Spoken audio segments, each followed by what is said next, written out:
Hey, what up, Betty? What up, Betty? Man? Yeah, we a little bit late. We're a little bit. Just a little bit. We was talking logistics.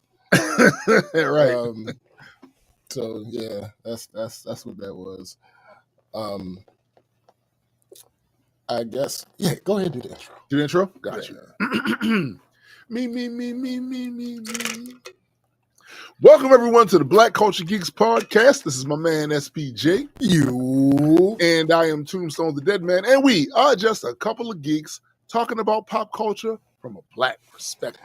Facts indeed. Now, Addy is actually supposed to be here.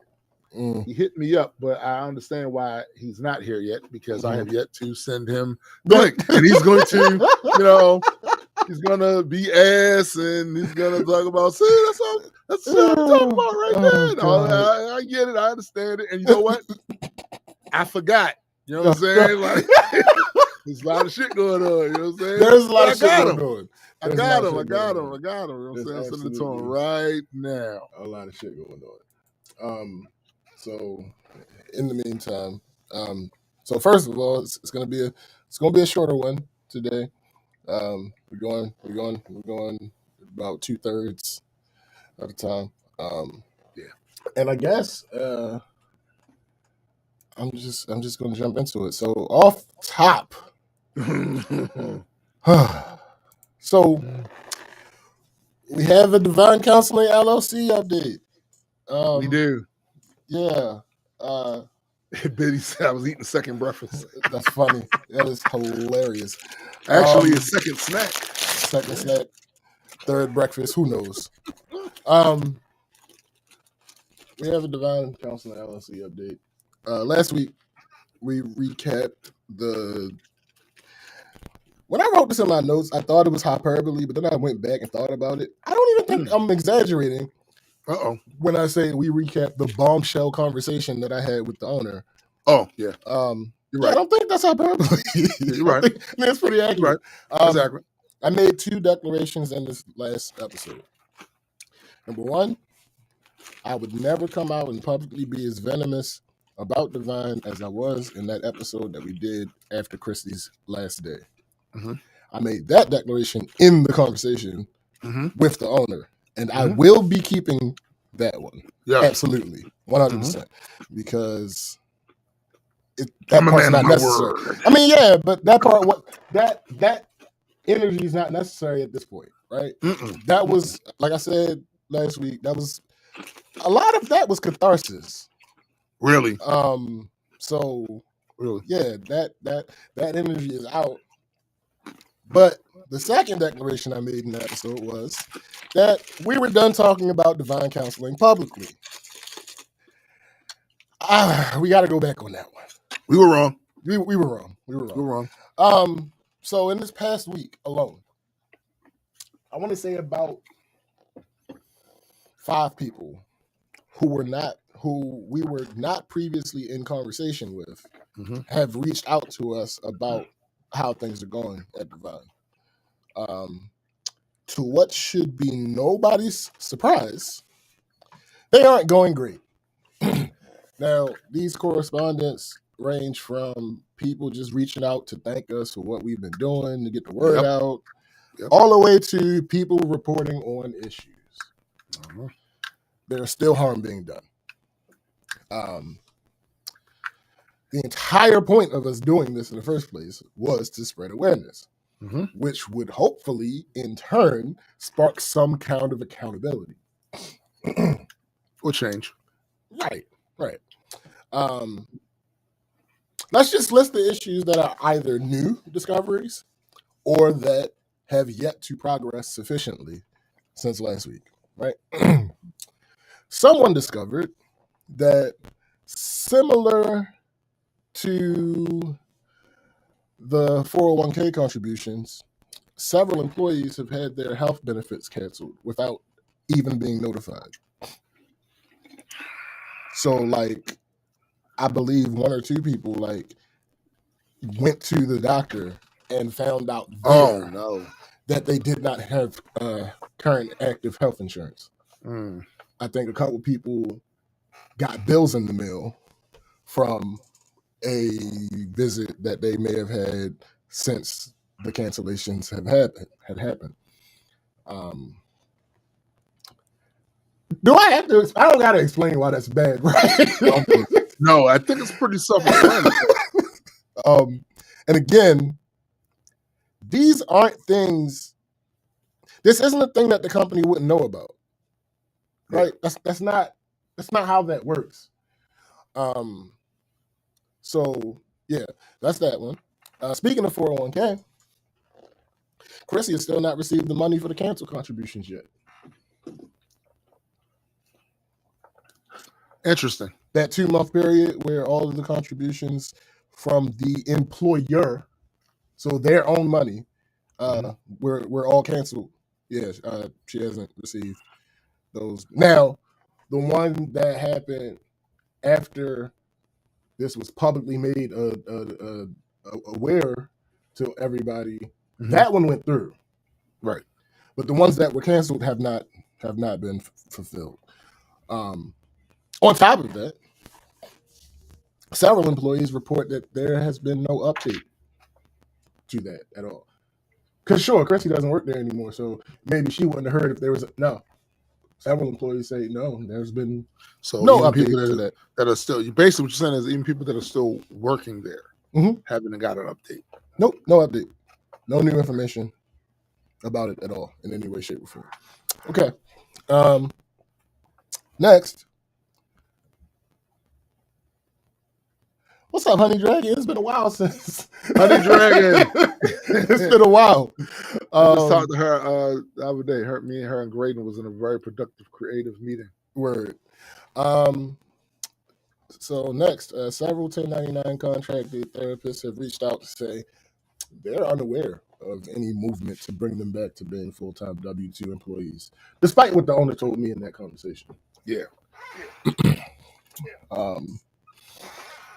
Also, I believe that 1099 contractors are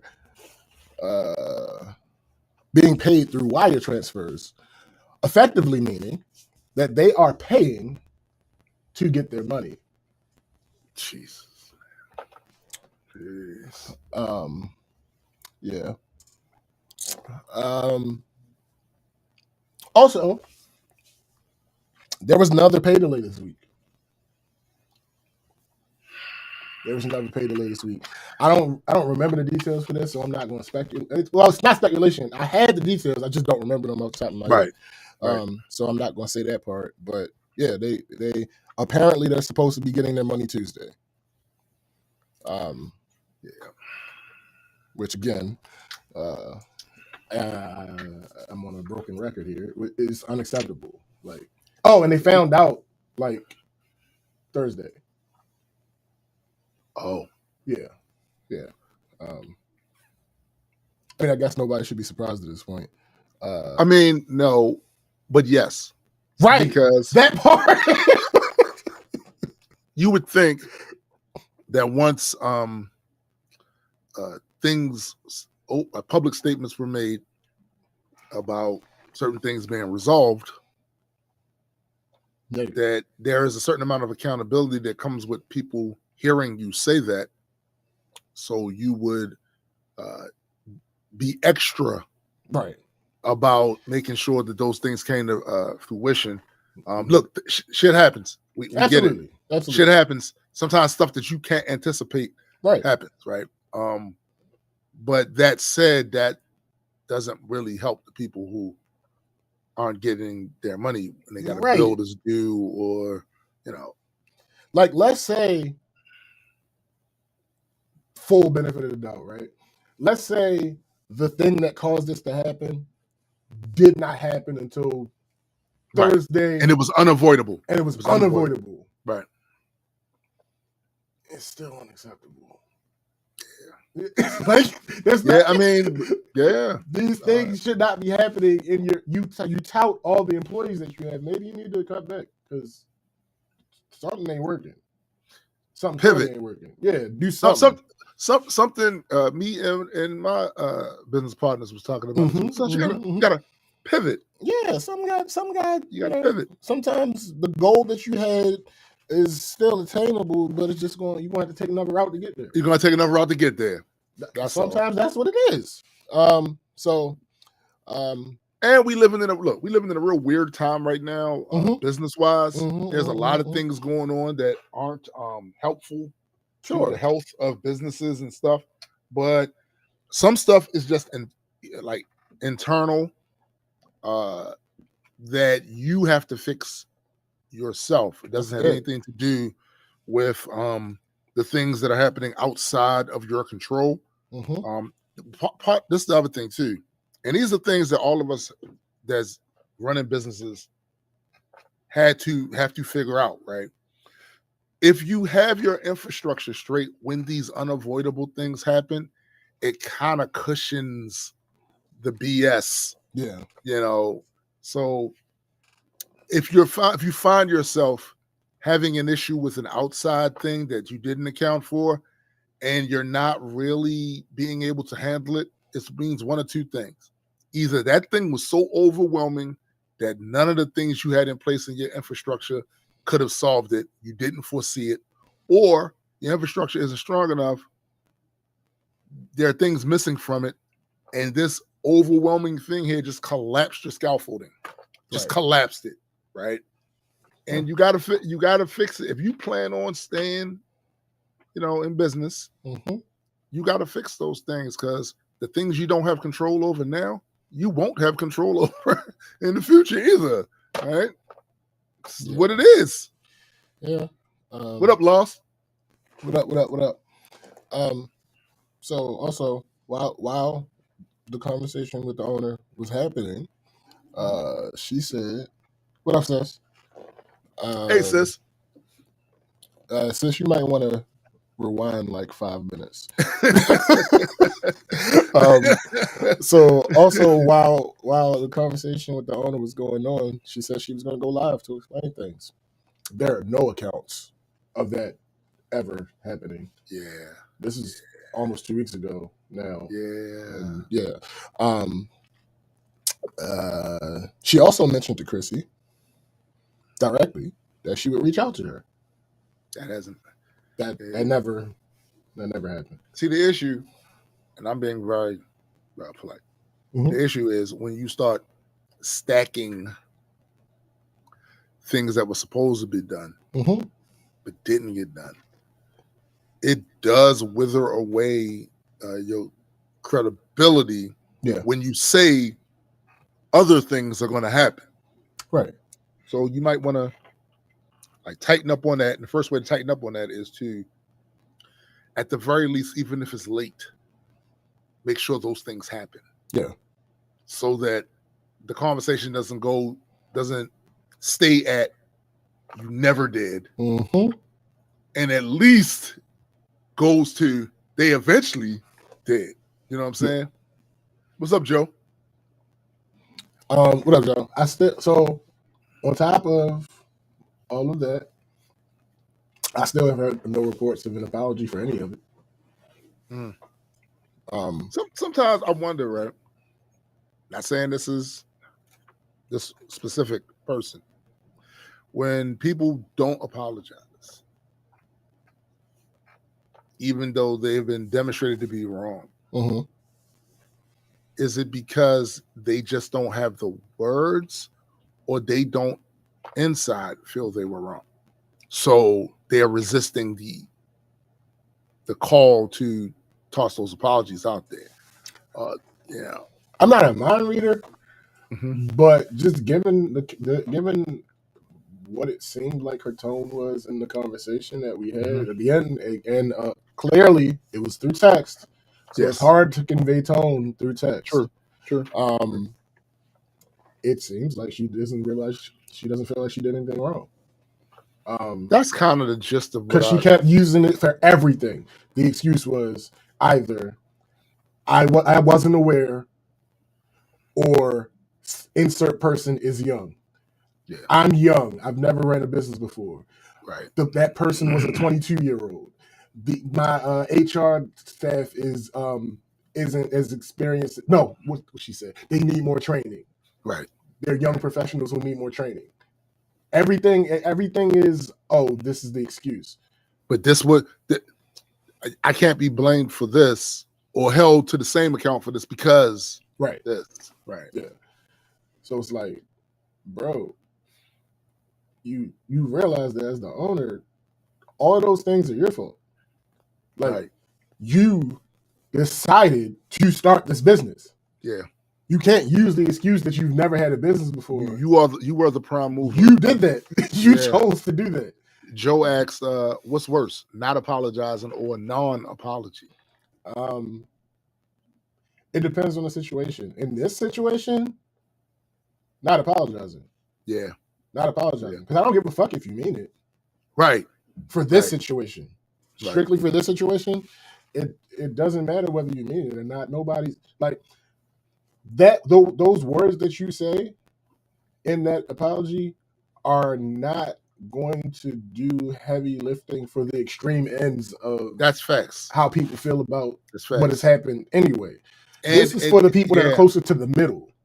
Facts. The ones who didn't get mashed as much from because for instance, somebody doing something that's offensive, that's one thing.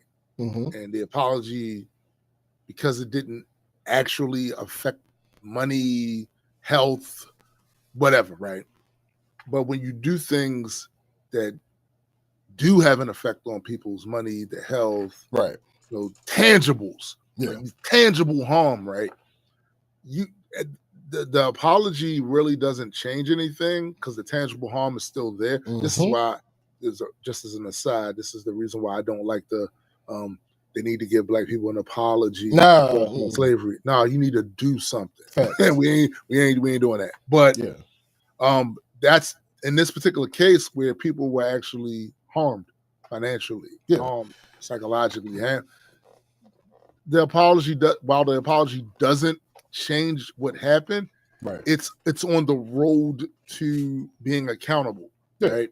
It's like a gateway to being accountable. I imagine there are people who work at Divine who have been there for a number of years, have not. So all right. So let me start. Let me build this profile. Okay. So I imagine there are people there that have been there for a number of years. Mm-hmm. So what they experience of the culture of the company, they like. Yeah. What they experienced in their dealings with the owner, they may like. Mm-hmm. So they may have a certain trust for her, right? Yeah. So if that's the case, and you're not close to retirement, so you're not thinking much about the 401k. They said they was going to fix it. You trust they're going to fix it. Right. You happen to be financially stable. So when the money didn't come through and they sent that explanation out, again, you have trust for them. You bought the explanation. And you're not hurting. You're not hurting, right? You happen to not have any health issues currently, so you didn't have to go to the doctors. You already did your annual physical. Right. So the health insurance thing not hurting you right now. Right. An apology for that person would work. Would absolutely be effectual because they weren't really harmed that much. The next level of person who may have been harmed by one or two of those things, the absent apology might work. It might help. It might be effectual for them. Mm-hmm. These people that have been affected by every single step of that, maybe not. Yeah. Maybe not. Sean P. actually, this has been floating in my head too. Sean P. said, I thought she had a company that previously failed before, so it can't be the first time if that is true. So, about that,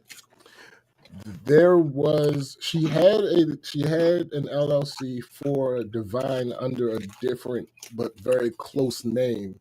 That LLC was forfeited. There are several reasons why that may have happened. So I didn't push on that part. When you say forfeited, does that mean they never actually got to the point of doing business? I don't know. I don't know. All that website shows you is the logistical stuff of it. It doesn't tell you, like, the LLC was started and maintained. That don't mean any actual business opened up. You're right. That just means there are filings. So it was opened, it was maintained, it was forfeited at some point. I'm not about to do it now because, again, the point is not an attack. But last time I checked, they still hadn't filed their papers for this year for the current LLC. Hey, yo, good morning, Mr.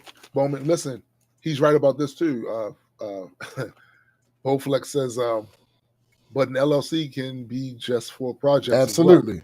Yep. Absolutely. Yep. And she has several LLCs and several companies. Well, again, several LLCs. They don't necessarily all have to be active. I've had several LLCs. Right.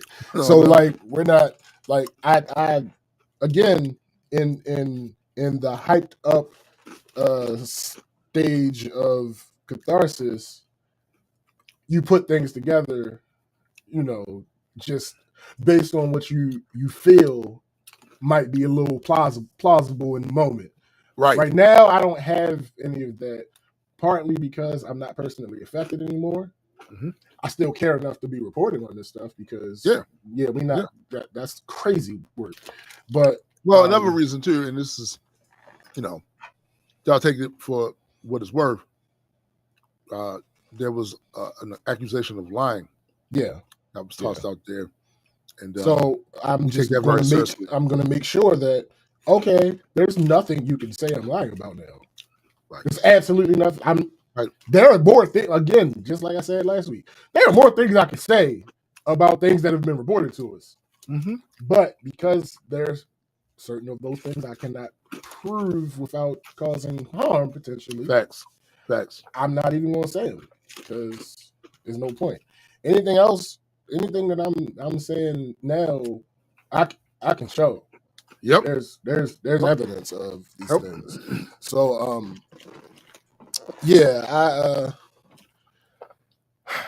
it's a whole thing.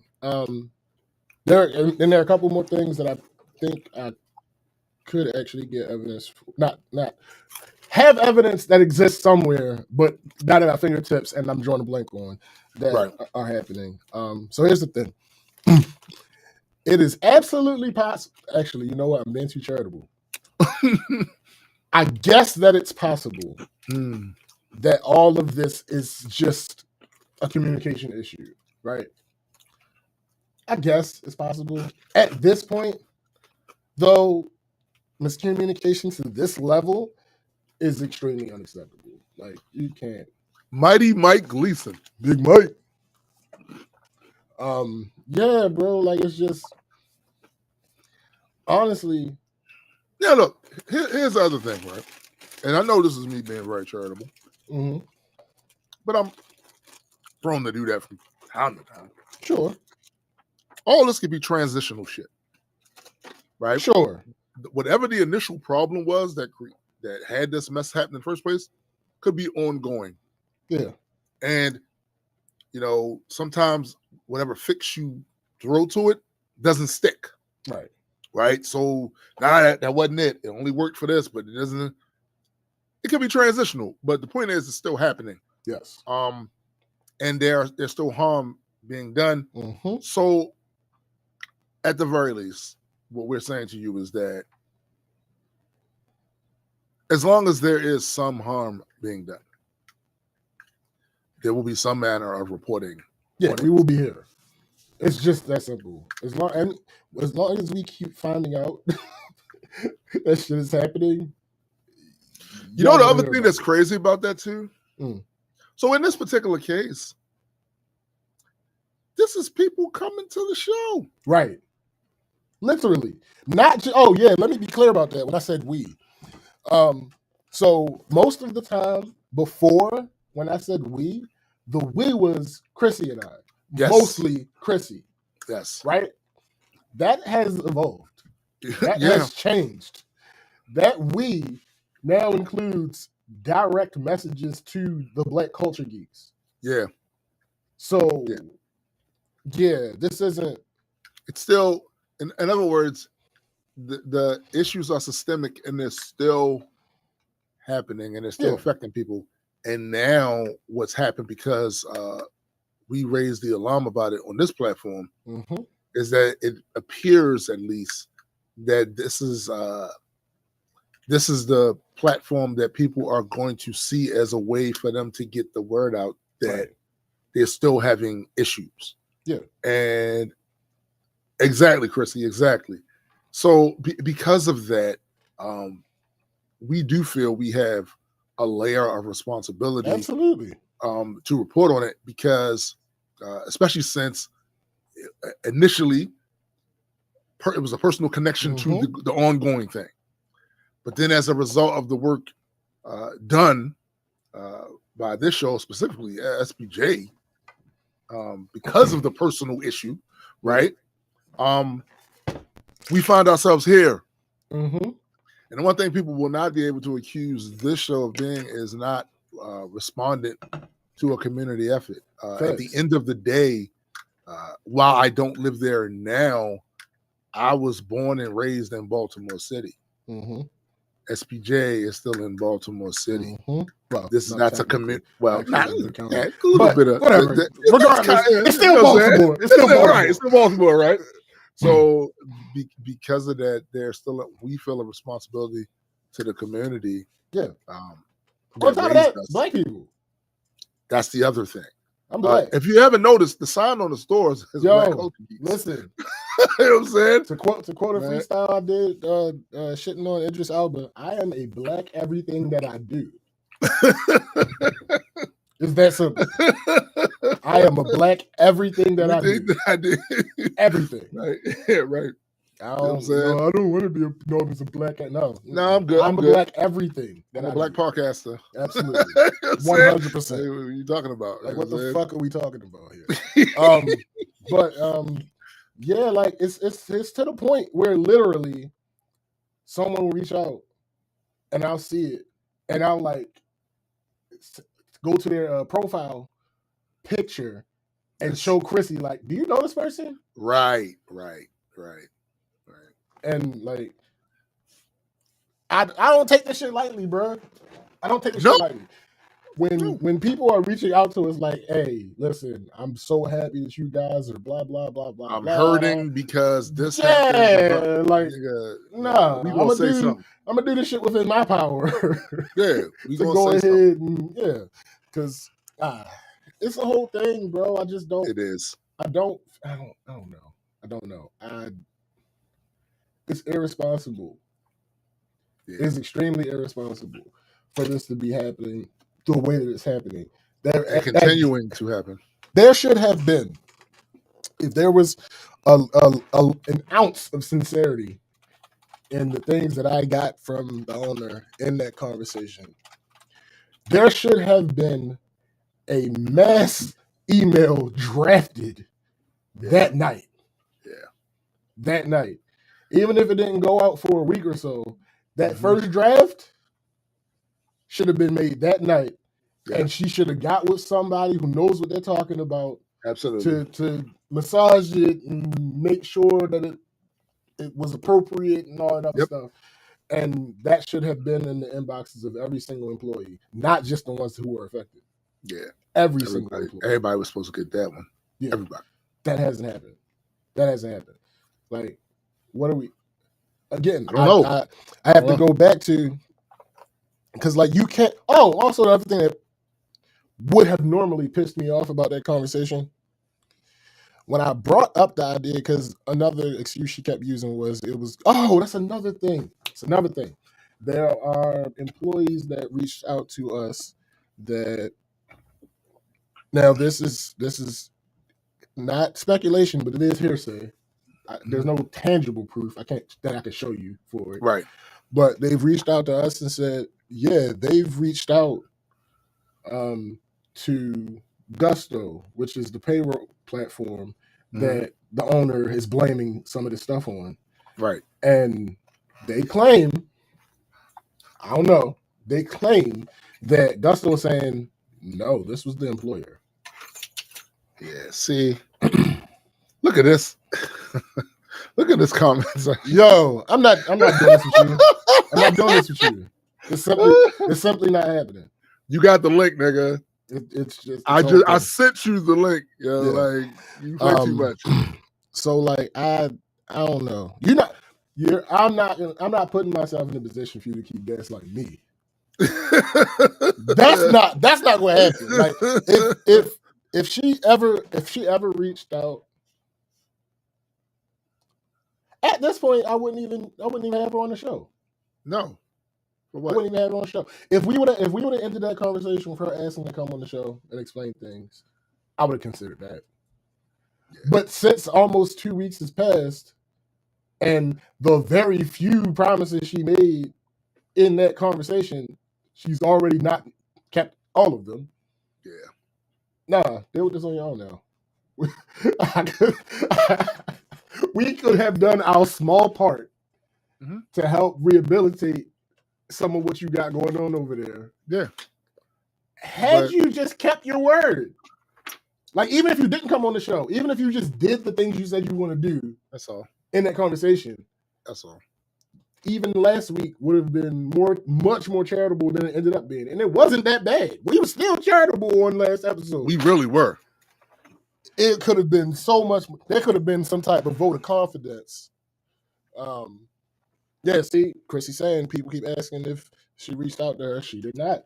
Again, we're going to, because of this, we're going to err on the side of the people that are in the victim status. Yes. The ones of them that are the actual victims. Yeah. Not the crocodile tears. Right. Y'all defamed me. No, we're not doing you that. Always typically when someone over exaggerates what the accountability has been for them, that's how you know it's done as a shield. Right. Well, okay, it's like when the guy gets caught cheating, and the first thing he says, "Why you go through my phone?" That part. Like, yes, I absolutely spoke to your character. But whenever I spoke to your character, I provided the opportunity for the other side as well. Yeah. It was not 3 hours of me talking about how terrible you are as a human being. No. That still wouldn't have been defamation, by the way. But no. It wasn't 3 hours of me talking about you specifically did this for that reason. Right. No.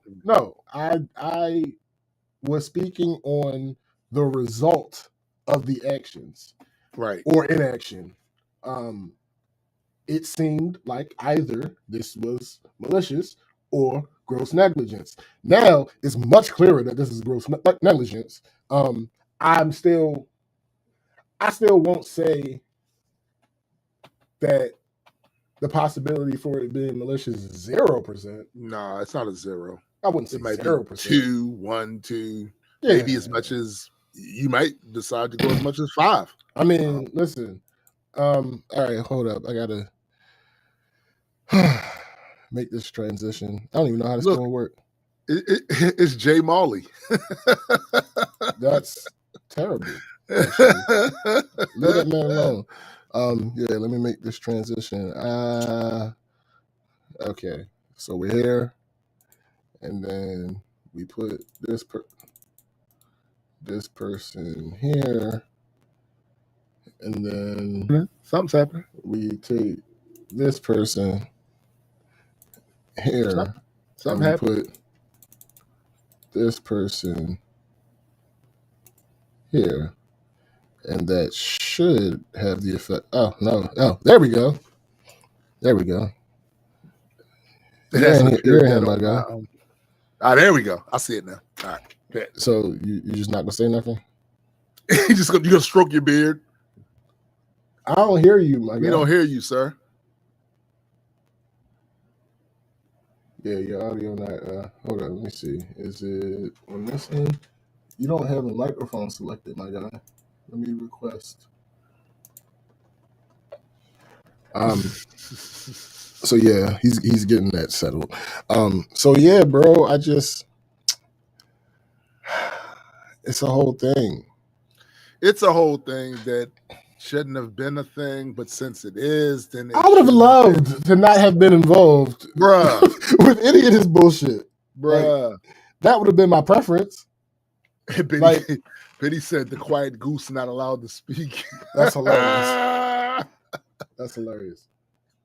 I need some volume from you, my guy. It's saying that you don't have a microphone selected. And I'm clicking on the request button. I don't know if you're getting anything on your end.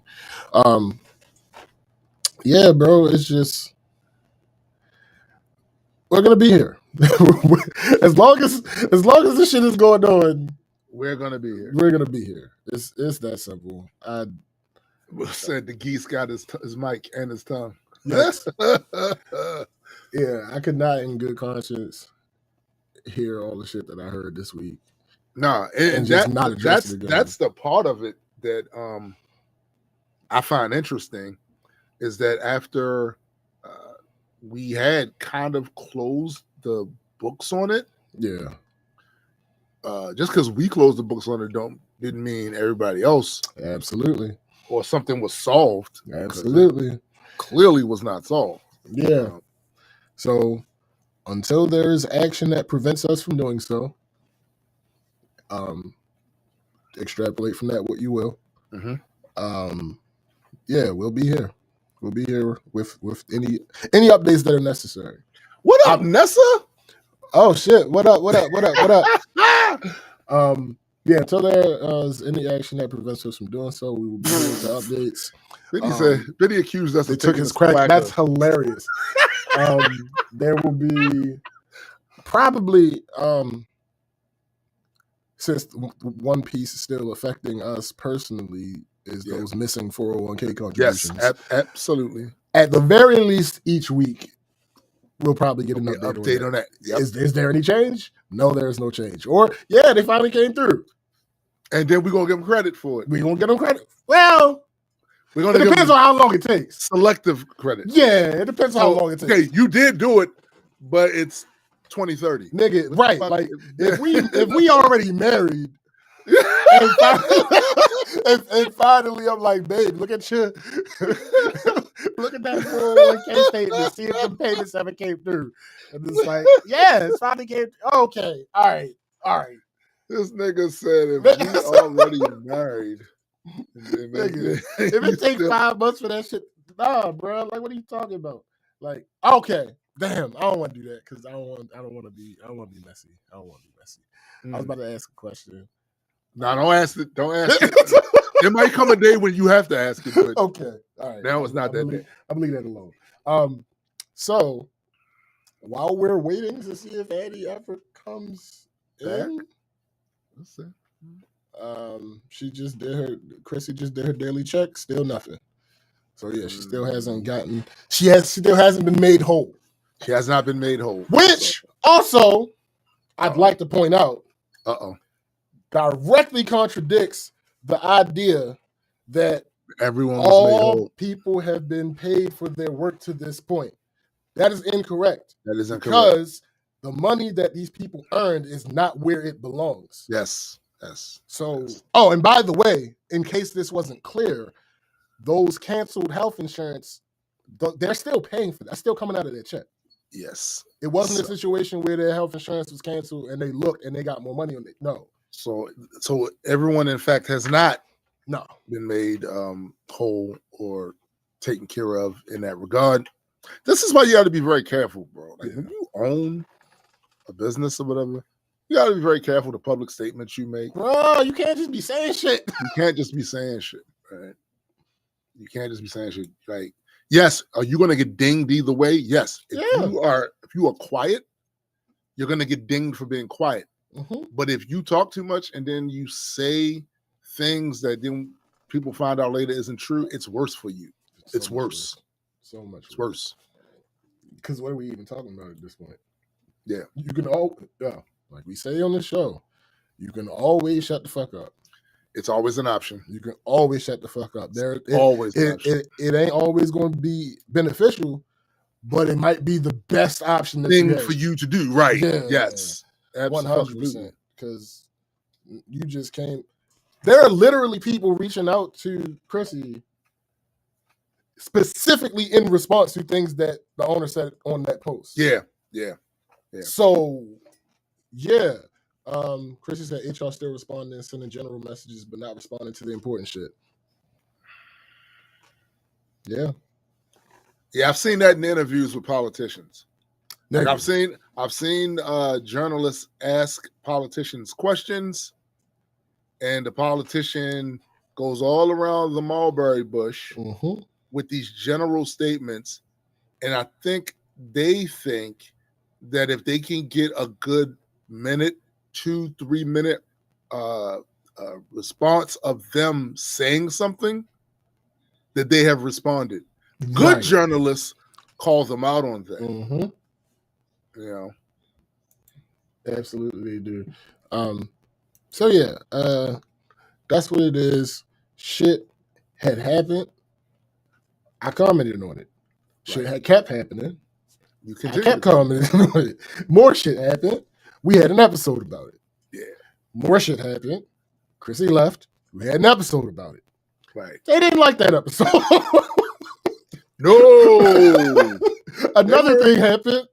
I commented about it. That post happened to get attention to somebody who decided to tag the mayor and a couple news places, and she now had wind of the post. She came on the post. She said a couple things. Those things helped. Absolutely still, I will say, those things helped clear up what's going on. They did. They helped clear up what's going on. Like I said, they did not like that previous episode. We came back and we explained everything about that previous episode. We're used to that. Yeah, I mean, it's who don't like it's a whole thing. We came back and explained exactly on another episode what happened, why it happened, the intent behind it. I did not back down from my intention behind that episode. It was intent. No. The intention was retaliation. Yes. What they felt is what I was aiming for them to feel. See, you can't kick me in the nuts and then expect me once I recover not to have a pushback. Bro, like, what are we talking about? I personally don't understand it. And so I made a declaration that we were done, but they weren't done. They weren't done. They weren't done. They weren't willing to put it behind them. Since they aren't done, we ain't done. It's that simple. It's not a back and forth situation. Actually, it might be. I don't know what she's saying to her people behind closed doors. I have no idea. Yeah, true. I also don't care, but no, not at all. Because if you watch those first 2 episodes that we did about this, and you looked at last week and this particular segment, you have noticed that the way that I have addressed things has changed. Yes. Very specifically, very intensely. Yes. It appears that Addie, let me see.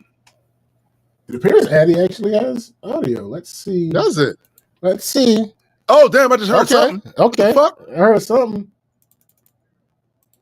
Oh, no. Hold on. Wait till I put you in. No, wait till I put you in.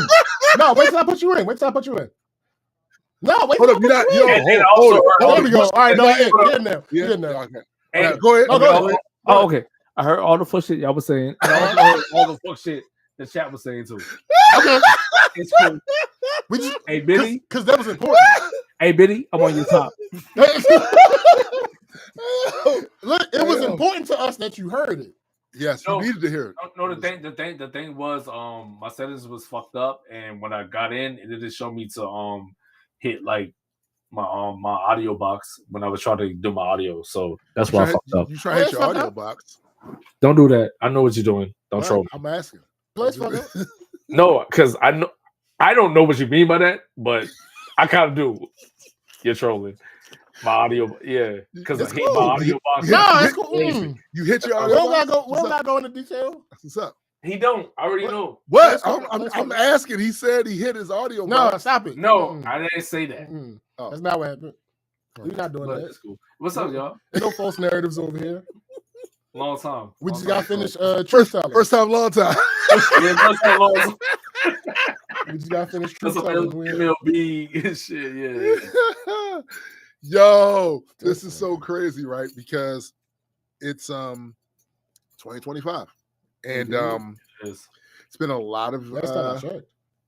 well, you know, it could have changed. Things could change because the golf last time the Gulf was the Gulf of Mexico, and now I guess it's the Gulf of America. So things change, right? But wait, is that a real thing? Come on, bro. What do you mean when you say real? Yeah, real has several definitions. Yes, okay. Especially when it comes to this. Okay, so is it like literally like state, like not statewide, but worldwide? No. Oh, it just no. That Trump said. Yes. Oh, okay. The thing you have to understand about reality warpers, you have them at different tiers, right? Yeah. So you have some reality warpers that can warp the entire universe, like right? Type shit, right? Right. Mm-hmm. Then you have other reality warpers that could do the planet, right? Mm-hmm. Or a galaxy. It's proximity based. You know what I'm saying? Yeah. Then you have the cheap Temu reality warpers who can only really do that for the people who are close to their ideological group. Yeah. Okay. Right. No, because my thing is this, right? So like whenever I look up like the map, it still says Gulf of Mexico. And it will continue to. Okay. But I'm on Facebook or IG or whatever, people that post whatever thing, it says Gulf of America. I'm like, wait. Bro, in 4 years, a little less than 4 years, if the drastic stuff doesn't take place, okay, all of this will be okay. No, you see, no, because that's all I'm saying. Like that's why I didn't take any credence to it because I don't trust shit that I see on Facebook and all these other social media platforms. Like I just no. To be clear, he tried it. Oh no, it's a thing. Yeah, I know it's a thing, but it's not like a thing that's like, oh, this is a real thing that everybody else is acknowledging. Yo, Mike said, "Oh, you mean the Gulf of Tombstone?" Yes, that's exactly what. Exactly. But I'm just saying, like, I don't know if I would go that far. Damn, that's hate. But go ahead. No, that was the whole sentence. Okay, fair. All I'm gonna say is, when you are a Benny's Bargain Basement reality warper, you're not really. Real reality warpers change narratives for everybody, not just those that are magnetically attracted to their ideological bent, right? Because it's within your group, you could absolutely change the narrative within your group. But that doesn't affect anybody outside of your group. You know what I'm saying? They still want to see things and think things the way they are. Now, there have been people who are they are so powerful as a group that they've managed to do that. Yeah. But even in that situation, there's always somebody that remembers. I don't know if you ever read. Remembers. Yeah, they always do. I don't know if you ever read the Age of Apocalypse X-Men storyline, but Bishop still retained memories from the previous timeline. He was the only one that did. So while the rest of the X-Men, to them, Charles Xavier had been dead for years. Magneto had always run the X-Men or whatever. Bishop knew different because he came from the previous timeline, the previous reality. Right. And they thought he was crazy. Right. So that's what happens here. That's why certain narratives that have been twisted, distorted, and warped and altered to fit somebody else's agenda, to give them more power. That's why a lot of that stuff is starting to erode now, because there's still people that remember. Yeah. And when things happen to bolster that, everyone starts to remember, right? Everyone starts to remember. And that's why I think, like, as far as like when it comes to internet shit, I think people need to say the internet shit with a way lot less credence, because like these people are probably lying 9 times out of 10. I mean, maybe right now. So I'm saying, just like like touch grass, don't trust these people. Like that's why I was like, like the whole Gulf of Mexico shit. Like did they really change the name? Then I found out they didn't, because every time I look at the fucking map online, it still says the Gulf of Mexico. It depends on where you look, but it depends on where you look. It depends on where you look, but it is still limited. It's not something that's global. The rest of the world is not saying that shit. That's what I'm saying. They're not saying that shit. And that's what I'm saying. That's why I think that should also extend to other things also. If everybody else isn't recognizing it, it's not a real thing, then stop pushing that narrative. Yo, Mike said real reality warpers change the actual globe. When you can only warp reality for those who have throat-goated black leather. Not so shocking. Listen, I will give the internet credit and some credibility for one thing. What's that? I am here. So there are parts of the internet that's going to care about whether something's true, whether something's not. I am not the only one. There's two other motherfuckers on this fucking podcast that feel the same way, right? Mm-hmm. And I'm sure there are others that are out there. I just think that we are mostly overwhelmed because of the human attraction to chaos. So if a podcast is out of control and they got these wild ass takes that aren't moored in reality, but they're entertaining as hell, people are going to go there. What do we say in battle rap about these angles people use? Yeah, because I don't give a fuck if a battle rapper is lying about a person. Like, if is it entertaining? And maybe that makes me trash, but damn, it makes you human. Well, nigga, it makes you trash too. Right, you're human. But you know what I'm saying? Like that's look, same. I don't care if some of those things are true or not. If you said it in your rapidy raps and it hit and it's funny, because look, here's the thing, right? Battle rap comes from the dozens, right? Yeah. Niggas when niggas was doing the dozens, they wasn't fact checking the insults these niggas was saying. No. Like, turns out you really didn't sleep with that guy's mother. Right. Turns out your mother really wasn't on. You know what I'm saying? Like, and that's what I think the first thing that where things started to lose what they should have had in the first place was this expectation that what the person said in the song had to be true. It's extra points if it's true, but it doesn't need to be true to hit. It don't need to be true to hit. You know, that is just like there's like little things. Well, I would submit that it's extra points if it's true, and it's minus points if it's absolutely a blatant. Yes, a blatant, easily provable, easily proven. Lie.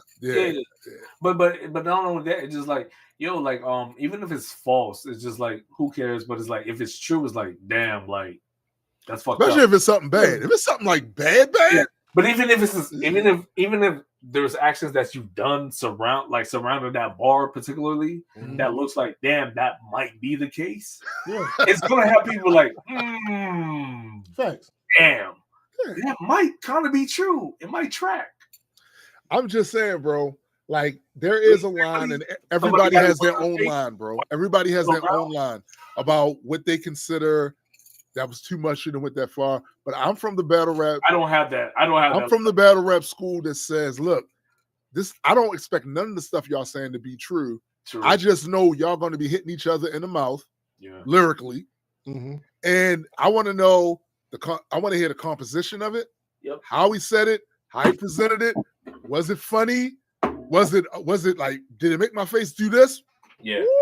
Like, that's the other stuff comes later. Like, if he said you did something that is so egregious that the average person would like, and then we find out it's true, then that's different. But I'm not that's not the 10. Like, I know, like, well, I don't know, but I'm like, I don't go in it thinking that what they're about to say is no 100% true. Yeah, I know you're just talking shit. Like you say, it's the dozens. That's what you do. Hey, yo, Joe said nobody is fact checking no Vaseline. Yeah, like it was just funny. It was just funny. It was funny. Like, even though obviously was some truth to it. But what I'm saying is there's obviously some truth to it, but it's not my business which part of it was true. My business is, did the rhyme hit?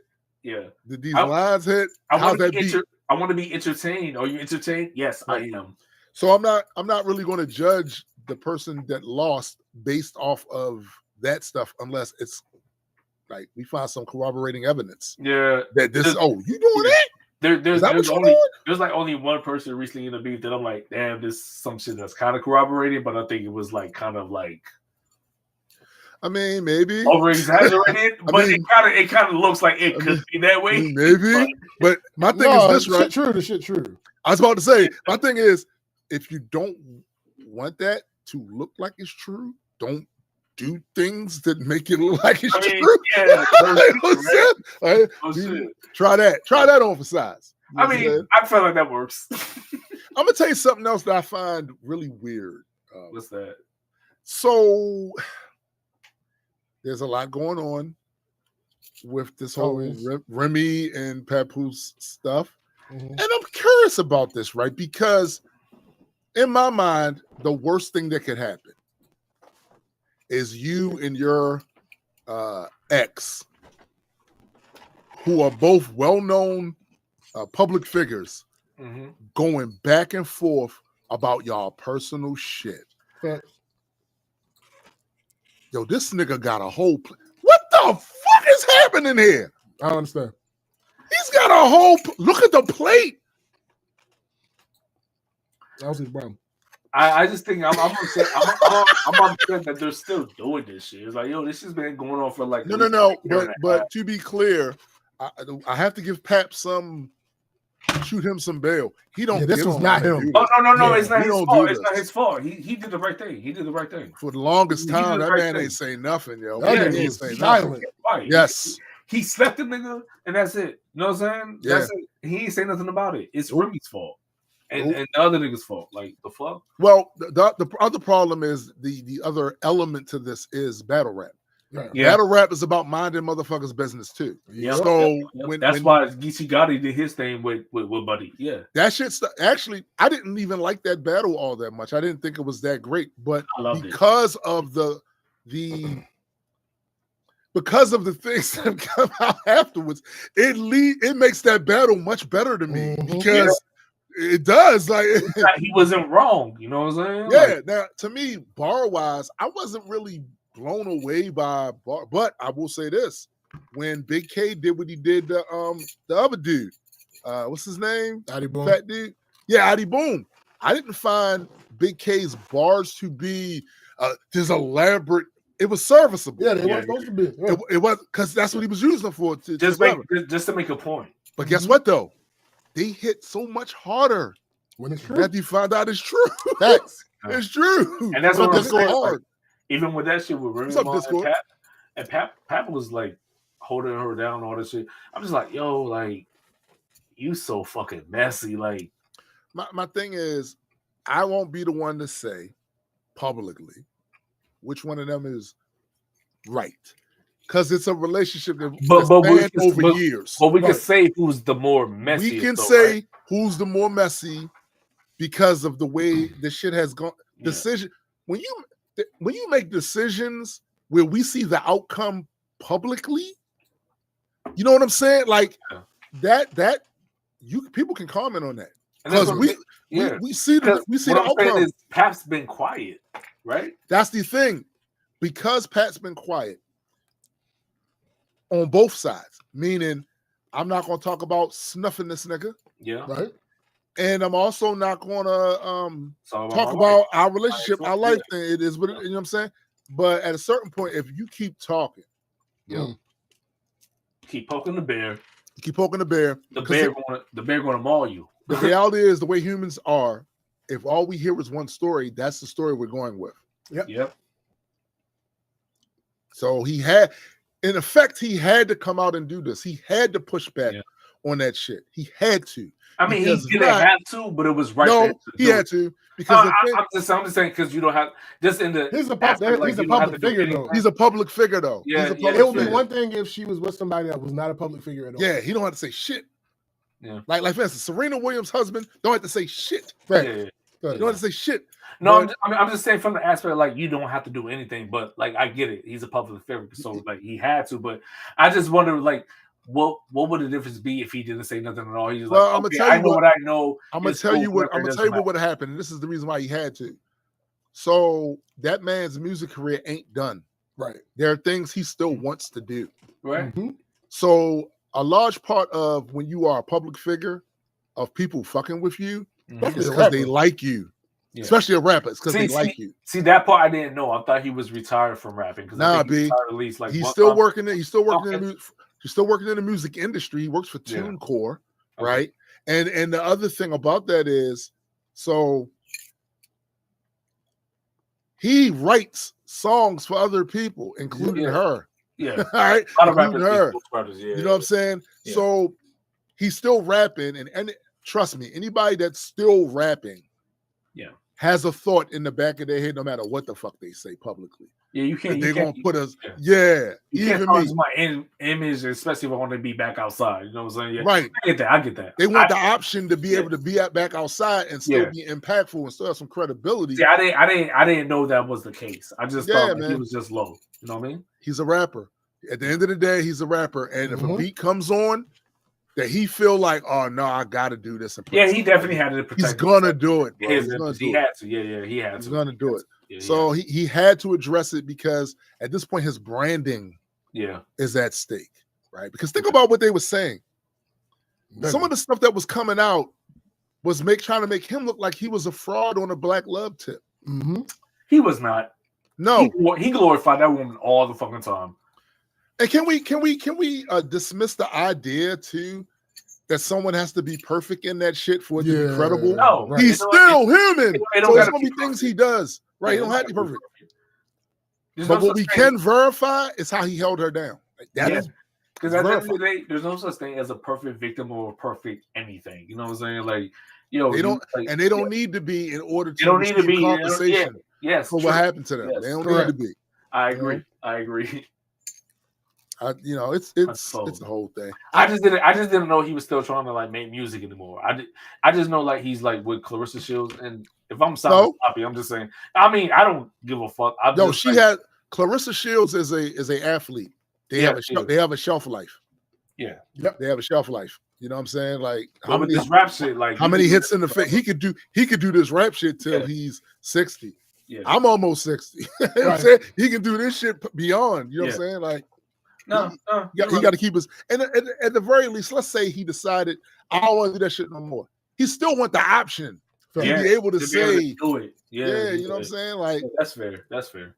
No, that's fair. My bad if I came off this shit like with the wrong aspect. No, you don't have to apologize. I don't really give a fuck about these celebrities. It's just like I don't know them, so I don't. Yo, we having conversations, and it's going to be, it's supposed to be some sort of friction at times. With opinions, that's how we get the best takes. So you never have to apologize for that. Never. Cool. You know what I'm saying? Because I know we're not a hive mind. You know what I'm saying? Like we gonna have different opinions about shit. So yeah. Don't get it twisted. There are some things we are absolutely hive minded about. Oh yeah. There's a lot of things that we definitely agree with, like 100%. And we're gonna stand on it. Hell yeah. To the detriment of those who don't. Nigga, that's what they fucking. Put our fucking foot in their necks. That's how we arrived at what the topic was earlier. Yes, absolutely. True. Absolutely. Like what the fuck are we talking about? Let me before. Oh wait, let me see. What time is it? Yeah. My bad. No, it's not your fault. It's not your fault. Not your fault. We got a short show today. Yeah, I want to get some shit off that. Two things, really, mainly. One's an update from last week.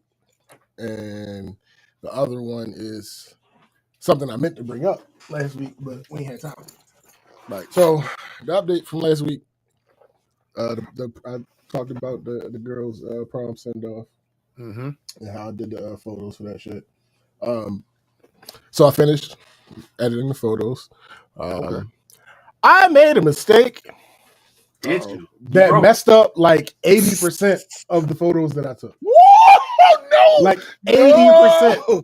You broke it. 80%. It was absolutely, nigga. It was absolutely me. 100% me. It was a rookie mistake that I won't fully go into. But remember, I was talking about new lens, this new flash, that, blah. Yeah, they played a role in the mistake. Again, it was still my mistake. It was still my mistake. Listen, the ones I saw before editing, crisp and clean with no caffeine. I actually, it ended up being fun. It just meant I had to put more work into the editing process. That sucks. Than I would have liked to. I'd say about 95% of the good shots were recoverable. Okay. So looking at the final result, you would have never known. I'm gonna keep it a stack with you. What you had before, like post, was better than a lot of shit I see. Well, motherfuckers at the post. What? Seriously, what I sent you was after correction. After correction, pre polish. Got you. So yeah, like I looking at the final result, one would never have known. Right. One would never have known. But keep going. I can hear both of y'all. Keep going. But it just pisses me off because I know that I fucked up. Yeah, bro. Like, that shit pisses me off. I know that I fucked it up. Yeah. But as I said earlier, players fuck up. Wait, so when you say that, like, you, like, since most people aren't into what you're into, like, as far as like the whole, like, the intricacy of it, you're more like, since I know it, do you think other people that's not into what you're doing would know it, or you thinking that they wouldn't, like, you know what I mean? But it just, if I went and tried to edit those photos the way that I normally edit photos without doing that extra recovery step, it would have been noticeable. Okay, got you. Yeah, it absolutely would have been noticeable. I'm kind of like the same way, but you know, like, y'all call me it'll do, because the only reason why, because like I know like most people won't notice. That's facts. Unless it's my niggas that do the same thing that I'm into. But if you were like, oh, I took these pictures and I try to edit it or whatever, it doesn't look good and other people would notice, that's different. You know what I mean? And I respect you for that. That's really fucking base. For real. Yeah, bro. It was fucking with me. Once I got to the point where I was like, okay, this is fixable. Yeah, I can fix this shit. Yeah. Now nobody's going to know. I ain't gonna hold you. Yeah. First, when I did it, when I first put them bitches on the computer, put them in the Lightroom and looked at them, I was like, yo, calm the fuck down. Damn, this is trash. I'm like, yo, this ain't something I can just redo. Like, I can't reschedule this shoot. Right. You can't make that. I can't make the prom send off happen again. Like, nigga. Hey, imagine if he could. That'd be a lot of work, nigga. But I just sat down, put my head down, got into the fixing this and fixing that. Mr. Fix It over here. It ended up working. Like I'm not gonna lie, that's that is a fear of mine because it's happened before. So remember when we did the one product shoot for the boutique? You talking about for the chicks? Yes. Yeah. A lot of those pictures that I had came out like it was the wrong setting or something, but they were ass. And I had to sit there. We shot a lot. We shot a lot of pictures. A lot of pictures that day, right? I'm not gonna hold you though, but the videos and the pictures that y'all used and put on the internet, those were fucking peak. It was the best thing. It was the best thing that ever happened to me at that stage in being a photographer. Yeah, that was your first time doing that with other people though. But it also showed me I learned things about Photoshop and Lightroom that I never would have had I not had the pressure of fixing these fucking pictures that we got paid to do. You know what I'm saying? Y'all were peak with that shit. Yo, and similarly to that feeling of like, oh shit, we got paid for this. I gotta. Yep. Similar to that, it's like these my nieces. I can't. Yeah. I can't just. You didn't get paid for that. No, doesn't matter. But doesn't matter. That's his nieces. Like, his nieces. It's my peoples. I can't just. Right. And like I said, I was able to successfully edit the ones I thought were most important. Most of all, most importantly, the girls loved them. To the point that the oldest has a birthday coming up in a few weeks, and she the other day hit me up. She wants to do a photo shoot for her birthday. That's crazy. Remember, this time last year, I couldn't get them to take two pictures in a row. I could not get them to take 2 pictures in a row. Now like, she wants a full-fledged solo. That's progress. Photo. A year ago, like a year ago, like with the big camera, they didn't want that. Yeah, the send off for the previous pro. Yeah, no, I got you. It was difficult getting them to pose for pictures and shit. Now, so like, no. You work, you're like, yeah. Not just that. Not just that. They hate the camera. Well, hated. Okay. It was the whole thing, young girls and some people don't like to be in front of the camera. It was a whole thing, and they were low self-conscious, low annoyed, it was a mix of things. That's fair. Now at this point, she hit me up. She wanted to do a solo full-fledged photo shoot. They got this big grown-ass nigga over here telling them what to do. I ain't trying to hear that shit. I mean, listen, that was absolutely the case last year. This year I ain't no issues. Yeah, this year I ain't no issues with it. They love this nigga this year. Hey, can you take pictures for me for Sports Illustrated? Because like you're nigga, that's where the fuck it's heading. Because I was shocked. My flabbers were gasted. Your flabbers were nigga. When she texted me and she was like, "Hey, can we do a photo shoot for my birthday?" I'm like, "Huh?" I said, "Do I have the right number?" Like, you gotta take your phones. Like, Chrissy said they listen to you the most now. Well, it's their fault that they did it beforehand. Like, somebody got it. Got to be an intervention. There has to be some type of cultivation. They swung too far in the other direction. But also was like, but you were wrong initially. Like that part. That's all I'm saying. Because that's at the prom send off, they came up to me and was like, "All right, take this picture, take that picture." I'm like, "Oh." They came up to you and said, "Take that, take that." No, we're not. Don't do that. No Diddy. No Diddy. Yeah. But I was like, "Oh, this is different." I'm like, "Shit! All right, come on, let's go." Hell yeah! And you know this nigga carry his camera everywhere. Nigga. This nigga be at work with his camera and shit. You stupid. That has happened before. That has absolutely has happened before. Also, just to be clear, no Diddy though. Yeah, no Diddy. Absolutely no Diddy. So all right. So the next thing. Oh shit, where we at? I hadn't brought this up. For several reasons. One of them because we were short on time. Another thing is because I'm an artist and I'm sensitive about my shit. I want to talk about that too. Go ahead.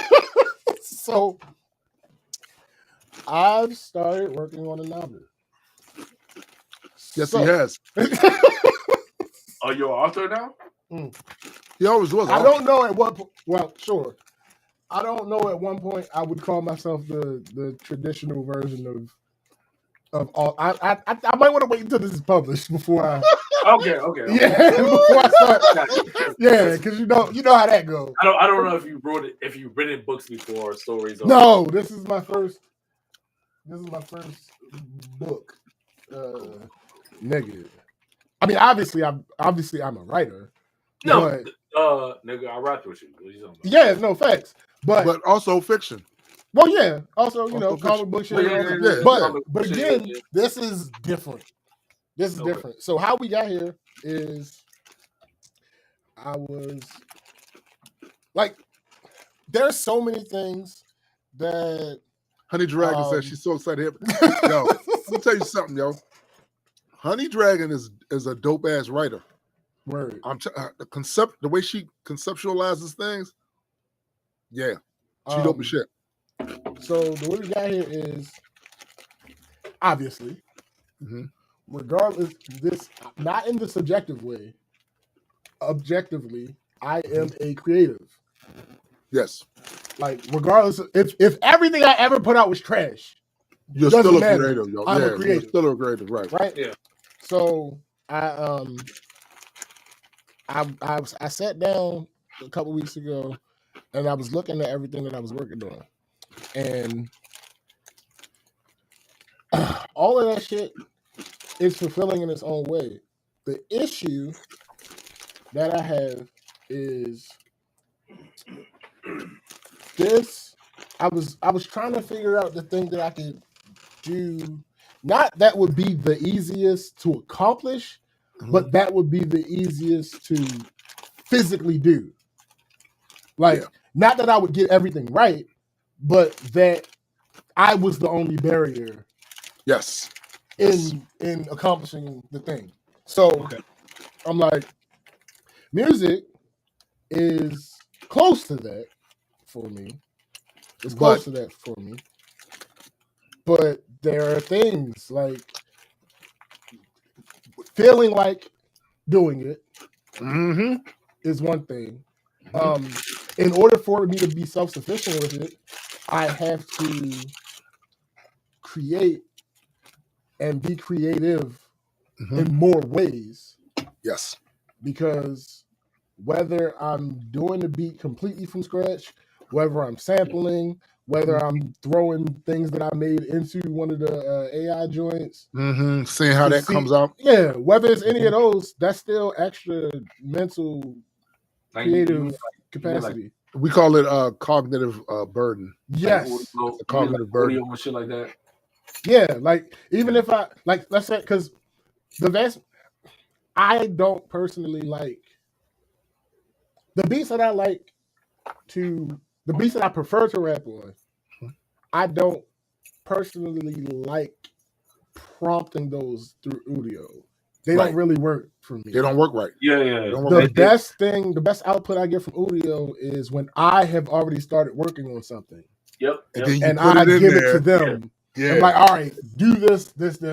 Like audio, like the best thing that happened with me with audio, it made my outro sound so fucking dope, so I could add more shit to the track. Yes, absolutely. Yes. So, because of that, the music didn't serve that purpose. Right. Then with the comic book stuff, there's been major developments as far as major. But still, y'all niggas are ridiculous with that. I don't even want to be involved in it. Still, there were other things that I'm still dependent on. So it's like, that's still outside of the book. That's still the thing that I'm doing the most progress with. Yes. But again, it's not quite that thing that I was talking about. So I literally just opened my docs one day and just scrolled through my docs. My intention was some type of video. That was my intention. And I stumbled across this skit series that I was working on with somebody before. So background that during COVID,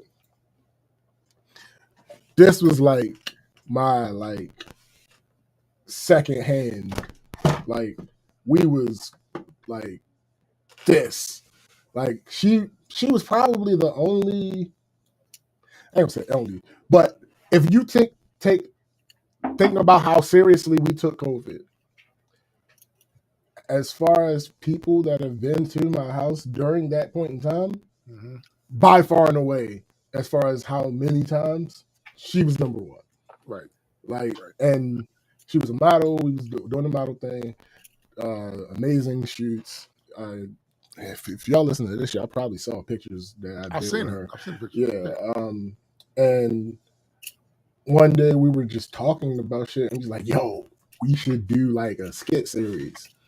Like, that's the perfect time. It was still during that time where like they was giving everybody unemployment at a ridiculous rate, and she didn't happen to have a job. She was living off the unemployment. But again, at that point in time, unemployment was almost a come up for some people. Yeah, it was. It was until they fucked me. But well, I mean, shit happens. But it was still during that time. So like, she had time on her hands. I still had my job, but our hours were different. And thankfully, wasn't you working from home from a certain? And thankfully the pay didn't change. Yeah. So I think it was 3 days in office, 2 days not in office. That's cool. And I was still getting the 5-day check. So between those two things, we had time. So we had started working on it. We had a falling out.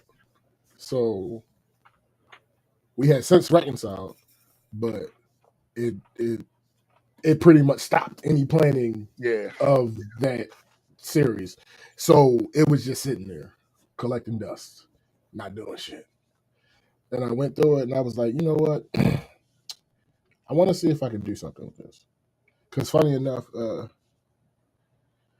I don't know how much I can say about this, but friend of the podcast and co-host of Heard It Through the Grapevine, Gigi, we had been talking about doing some creative stuff together, and I had showed her the skit, and we had been talking about some things, and I was like, all right, so maybe, I can get Gigi involved, I can get this person involved, that person involved, and I was like, no, because that goes back to the problem that I was having in the first place.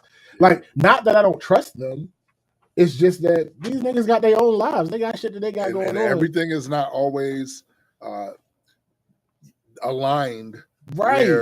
As much good as your intentions are, it's just not aligned to be able to do that shit. Plus, we have other things that we are planning to do that I would put priority over versus this thing. Facts. So it's like, no, that puts me in the same spot. And so I was looking at it and I was like, yo, what if I just made it into a book? Like, what, just to talk about it? The skit. No, the skit. Oh, the skit. The actual skit, yeah. If I turned the story of the skit into a book, obviously massive changes would have to happen to make it, fit the format of a book. Okay. But, nigga, that's what ChatGPT is for.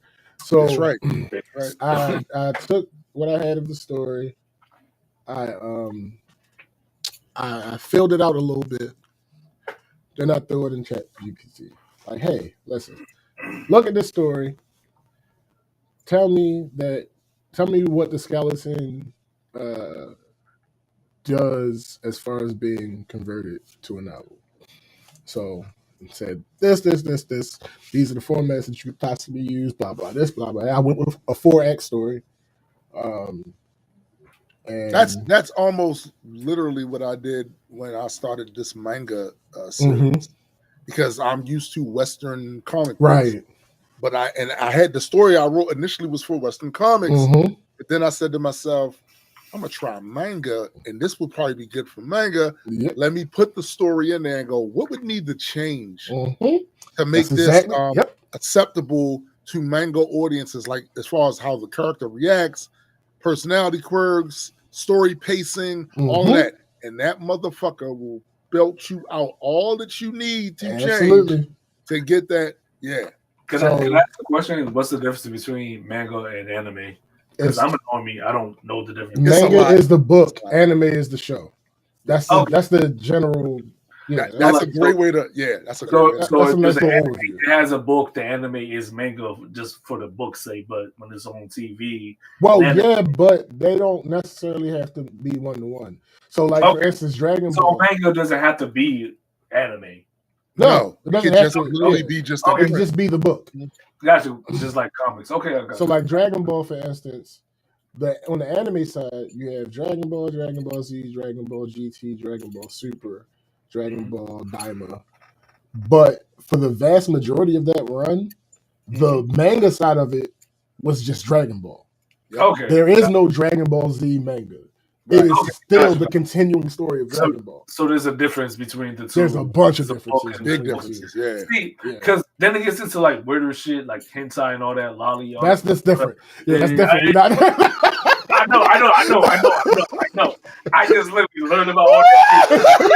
I'm like, yo, niggas is wild. So I just know the difference between manga and Yeah. Yeah. Okay, gotcha. All right. So after I did that, I was like, all right. So the way I'm gonna approach it is, I did an outline for the big picture, then separated by the X. Then I took Act 1, did an outline for the beats of Act 1, and in that same document, I did an outline of the chapters for Act 1.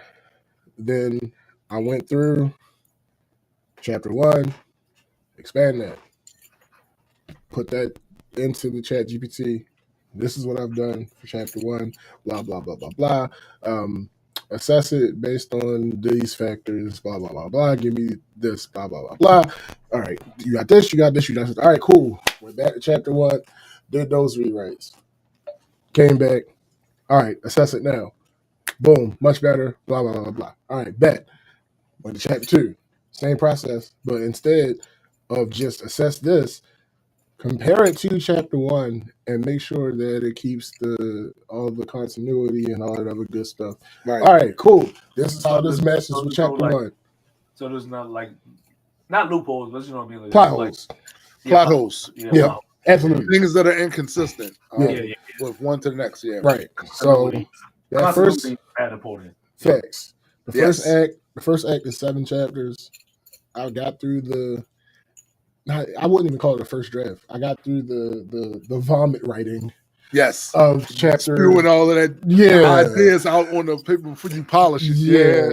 So I got through those 7 chapters, and then I started working on the first draft. I finished the first draft of those 7 chapters. Then I went back in for the rewrites, for pacing and emotional hits and different beats and then so when every time I wrote a new chapter, I had to go back to the Act 1 outline because all right, does this still go the same direction? Right. All right, cool. This changed. So all right, let me change this. It's a very involved process, but I don't have to rely on anybody else to this point. There's a point in time where I'm going to need other people. But for what I've done so far, I have not had to rely on anybody. That else is to do it. That is a very good. So a lot of the epiphanies I've had, just from conversations I've had with other artists and shit like that, this week. I'm gonna just give a little bit of advice that's linked to what SBJ said. If you are an artist that is thinking about doing whatever genre of art you're in, do your damnedest to make sure that most of that shit you can do yourself. True. Because here's the thing, right? Some of y'all aren't as serious about this shit as others. And it shows. It shows when you don't want to invest in yourself.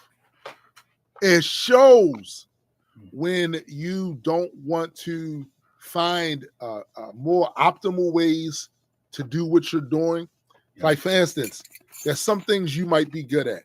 But this particular thing that you're trying to do takes several other pieces that you aren't good at. Yeah. So what you do, at least in my mindset, because I came up in the do-it-yourself era, right? Yep. What you do is you find things that help you mitigate your limitations. And you bring those to the table to help you do most of the stuff yourself. You know why?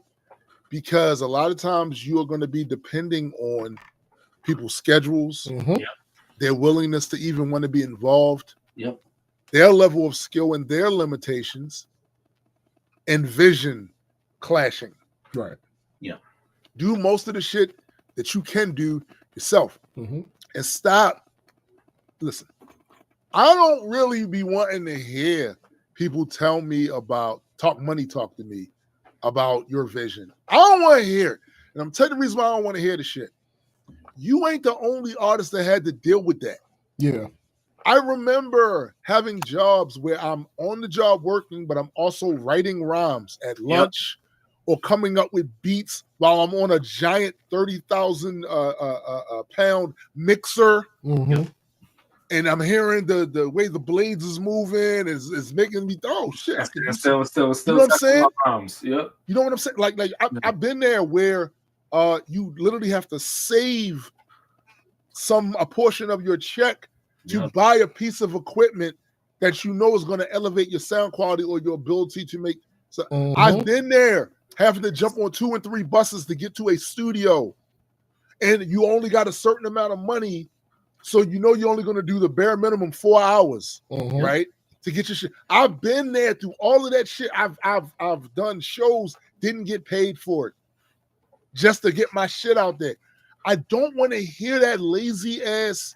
Yeah. I don't want to hear it from a lot of you because you can't tell me that little bit of time that you spent envisioning in your head that you was going to be this big thing, but you didn't put that same amount of time in trying to get there.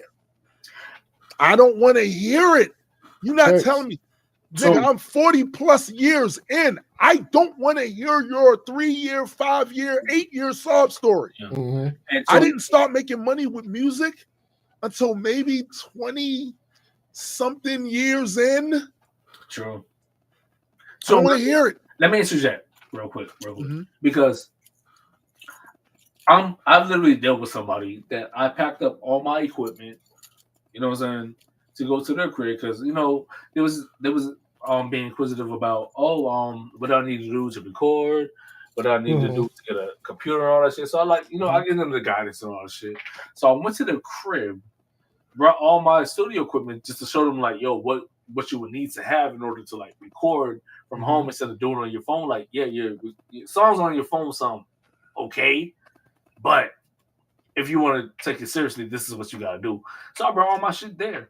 And then when I got there, got it set up, got it hooked up. She's like, "Oh, it's taking long." I'm like, "Well, first off, it's going to take long because I can't. This isn't my computer." You know what I'm saying? Like I wish I could make it faster. Like maybe if I had my own laptop, that'd have been quicker. You know what I'm saying? Because I had everything set up and all that shit. Like, yo, but your computer is fresh. It's like 18 fresh. You know what I'm saying? Like brand new. Like yo.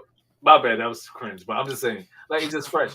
So I'm just like, yo, I gotta understand what you got. And I'm like, oh, you don't even have a hard drive outside of your C drive. I can't. And I told you, yo, if you're going to get a fucking PC, make sure you have, an external hard drive or something. Make sure you have a D drive.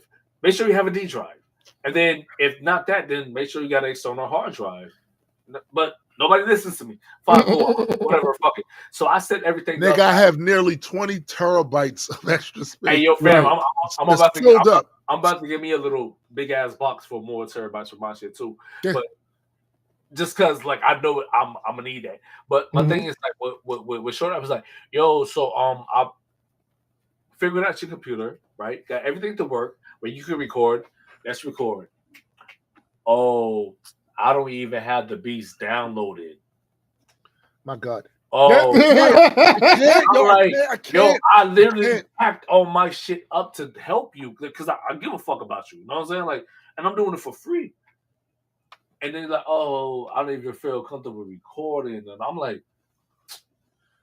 if I have to, these are things you should have figured out ahead of time, bro. If I got to drag all of my equipment, not you, them, not you, him. If I'd have had to drag all my equipment over there and hook shit up only for a motherfucker to say I don't feel comfortable recording, I am going to choke you and squeeze really hard until your eyes pop out your head. I can't do that. That is not. Listen, listen. That's too. Yo. The story that Addy is telling right here is one of the reasons why, for a lot of years, if you was following me on social media, I would throw out little tidbits, little things for artists, the things I had picked up over the years for artists. Call myself giving back because I had artists that was following me too, right? I stopped doing that shit. Yeah, I stopped doing it because you can't cast pearls to swine. Oof. A motherfucker who is serious about that shit will work him or her way up through the crust of the bullshit motherfuckers and be noticed. Literally everybody that I'm around on a regular basis is an artist of some sort. Yep. Everyone. And it was like just the smallest thing because I was like, hey, yo, she was like, oh, what up with my own computer and all this shit. I'm like, you have a cyber power? And the only reason why I have one is because Toon put me on that shit. I don't know what rig you got now, but I'm sticking with that because them shit's never fucked me over. I got a Trident now, but I'm willing to change to something else as soon as I'm able to spell able. But one thing is yo, you literally I was looking to her shit. I was like, because it was something we trying to do and we couldn't do. I'm like, oh, it's only because you literally only have a C drive. Why did you like get this? Like, because she wants to get a Mac. I'm like, yo, if you want to do like gaming and recording all shit, don't get a Mac.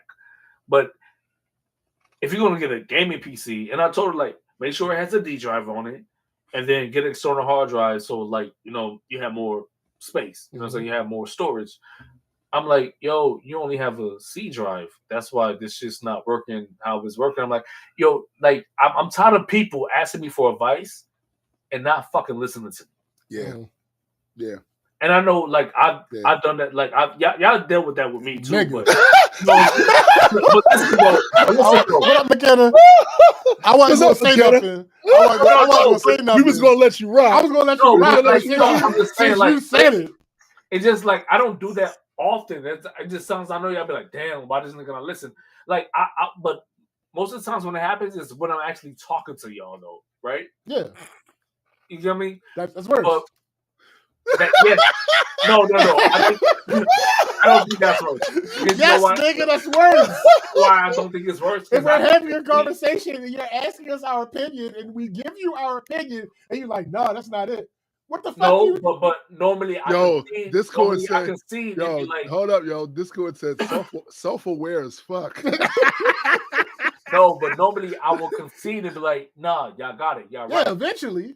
Yeah, but this is how 10-minute conversations turn into 2.5-minute conversations. Yo, truthfully speaking, it's very American. It's an old saying that Americans will eventually do the right thing after exhausting all other options. But I don't do that with y'all. I just be like trying to understand like where I was wrong at. But this person that's like we mostly all do the same thing, right? Mm-hmm. So I could be contentious with y'all, right? Mm-hmm. A person that doesn't do this at all and asking me for help, it's absolutely crazy. That aspect is worse. Anything, it's worse. You know what I'm saying? It's worse. That's what I'm saying. Right. Like you can't do that. So like when you do that, and then you're like, oh, I'm uncomfortable, and I brought all my equipment to you, and I'm showing you shit, and then I told you what to do, like what type of computer to get, and all this shit, and you don't pay attention. I'm like, oh damn, you only have a C drive. Your shit only holds up like 500 gigabytes, and most of your shit's going to be like on your desktop and on your C drive. Matter of fact, all your shit gonna be on C drive. So you want to download games and shit, yo, your shit's going to fucking crash. And I told her that shit. Yo, what you'll find with people that think this is, I've seen this from personal experience from motherfuckers, right? Where they don't listen. They think they already know all that swirled into the same thing. A decade will pass. Yeah. And you will revisit that, and they still haven't done the things or put the infrastructure in place to do the shit that they want to do. But that's why when y'all tell me shit, I do it now. You know what? Just to try it out. I've been charitable enough this episode. What the shit means is the motherfucker don't respect you. Yeah. Because this is how it works. This means that either they saw you doing something and assumed, oh, it can't be that hard. He doing it. That's how that shit works. When I actually bring all this shit that and they see how much work it takes. Yo, I'm intimidated. And I'm like, yo, it ain't really that hard. They think because you do it. It can't be that hard. He just said it. Oh, because they think I'm fucking mentally compromised. You know what I'm saying? Apparently mentally compromised or not him. Right. And this, I'm gonna tell you what the deal is too with me and that shit. I know what I'm doing, yo. I get annoyed when a motherfucker thinks I'm not him, nigga. I know, but I've seen you go through that shit. I'm saying, because no, too. I'm just saying, like you would talk to me and say the same shit that you say other niggas. I'm like, yo, I got what you're saying, and then other niggas you say to them, they be like, nah, they be like Miles Morales. Right. Right. Look, my bottom line is this. I've had situations where, right, motherfucker assumed I ain't him. Assumed I wasn't him. And then they Google me. Mm. Oh. Yeah. Oh. Don't come back around after that, though. Hey, I go hold you. Don't come back around after that. I didn't know Tune was that heavy because like it was like some shit in GU shit and like we had like a group chat, whatever. Not a group chat, but like a whole like. It was a whole Facebook group. Yeah, it was a Facebook group. And then like I looked up Tune because I heard his song. What was it? The Poison or Beyond Reason? Poison, Purpose. Mm-hmm. And then I looked him up. I'm like, oh shit. Then I looked up at YouTube. I was like, oh shit, this nigga's like out here. Mm-hmm. So I reached out. You know what I'm saying? Because I ain't know. So it's like, yo, I wonder if these other niggas did the same thing. It's like, yo, like. Some of it don't matter, yo. Some of it don't matter. I'm gonna tell you why it don't matter, right? Because if somebody is that much on their own dick, where they think they just know better than it's nothing you're gonna be able to say to them. And what I don't want after that is for you to come around and waste my time. Yeah. We're not doing that. Yeah. We're not doing that. Listen, there's even to this day, after 40 plus years, there's new things I'm learning because shit keeps shifting, altering, changing, moving, evolving. Right? True. But what you're not going to do is disrespect my 40 plus. That part. I've been doing this longer than you've been alive, motherfucker. You're not doing that. We're not doing that. People have to take that shit into fucking consideration. Is not only that, but you also been successful with it. I've been moderately successful, but here's the most important part. Your peers have been less successful than you. That might be the case, right? But look, here's the part that actually matters. It'd be different if I was saying I was doing this 40 plus years, but I stopped growing, I stopped learning the new shit and staying up. You kept evolving. Right. That shit, that all that past shit wouldn't matter if I stopped learning how to do new shit. Mm-hmm. No, I'm still there. I'm still on the cutting edge of how you do this, how you do that. Learn how to do this, learn how to do that. I think that's the reason why I still listen to you and your advice. Because you never got stagnant. Yo, it is safe to assume that I am always and forever him. Right. Always and just assume it. Just assume it and move. Just assume it and keep moving. Yeah. Okay, Timothy Davis. Timothy Landon. Assume it and move forward accordingly. Yeah, just so that all you have to do, right, is assume. Oh, that's Timothy Leary. All right, got you. You know what I'm saying? Like, okay, got you. Yeah. Assume it. Because and move forward accordingly. And move forward. Because if I'm not and I'm wrong, you'll see it. Yeah, and that's my thing though. It's like, yo, so then why even ask me in the first place? Yeah. Like if you know that I know something that you don't know about, why like ask me and like at the end of the day, you have to be as an artist, especially now, you have to be self-motivated. Mm-hmm. And a lot of them aren't. A lot of them are still doing this. I gave up on record labels 2 decades ago. 2 decades ago, right? I gave up on that shit, right? Like, man, fuck them. I'm gonna do me, right? Mm-hmm. There are too many people, and it doesn't matter what genre of art it is. There are too many people that still have that mentality where they're looking for somebody to come along, scoop them, put them under their wing, tussle their head like this, and do everything for them. Nah, B.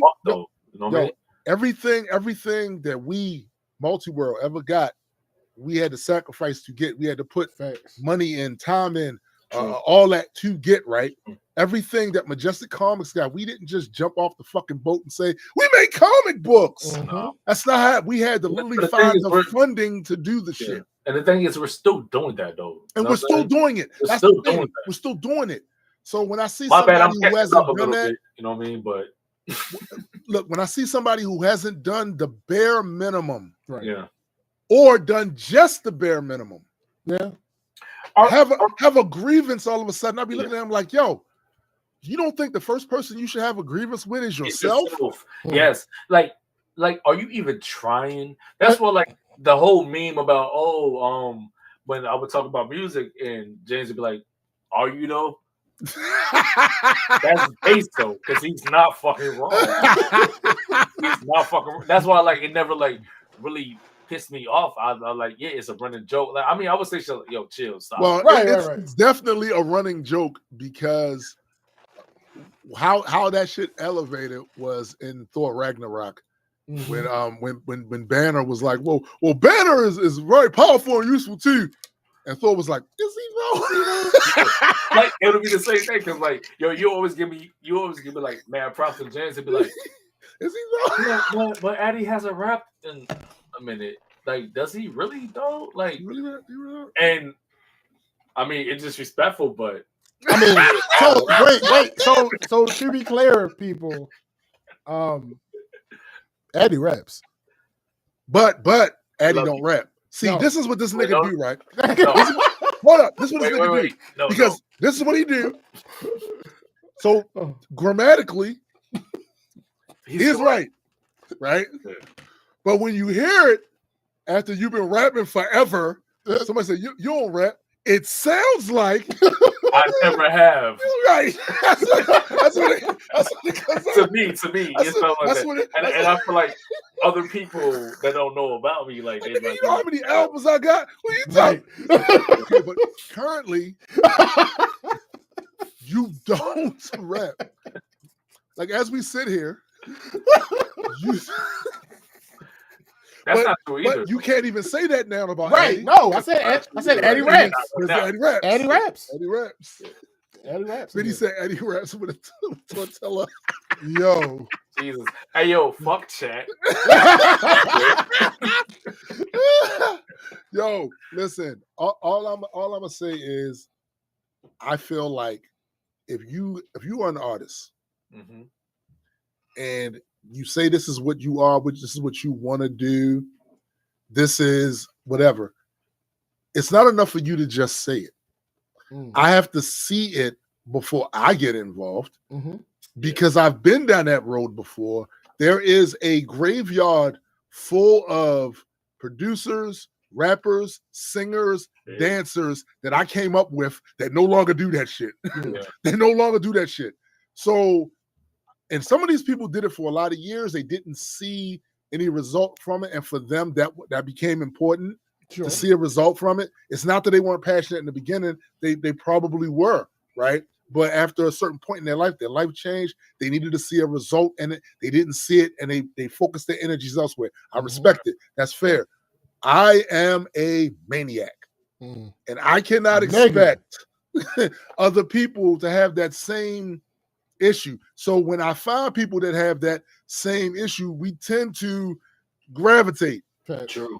Because as much as I get on here and tell you how absolutely obsessed I am in the content space, this motherfucker over here, if you only could see the WhatsApp goes back and forth, you know, like it's a lot of content, it's a lot of artistry, it's a lot of, and we both also share ADHD.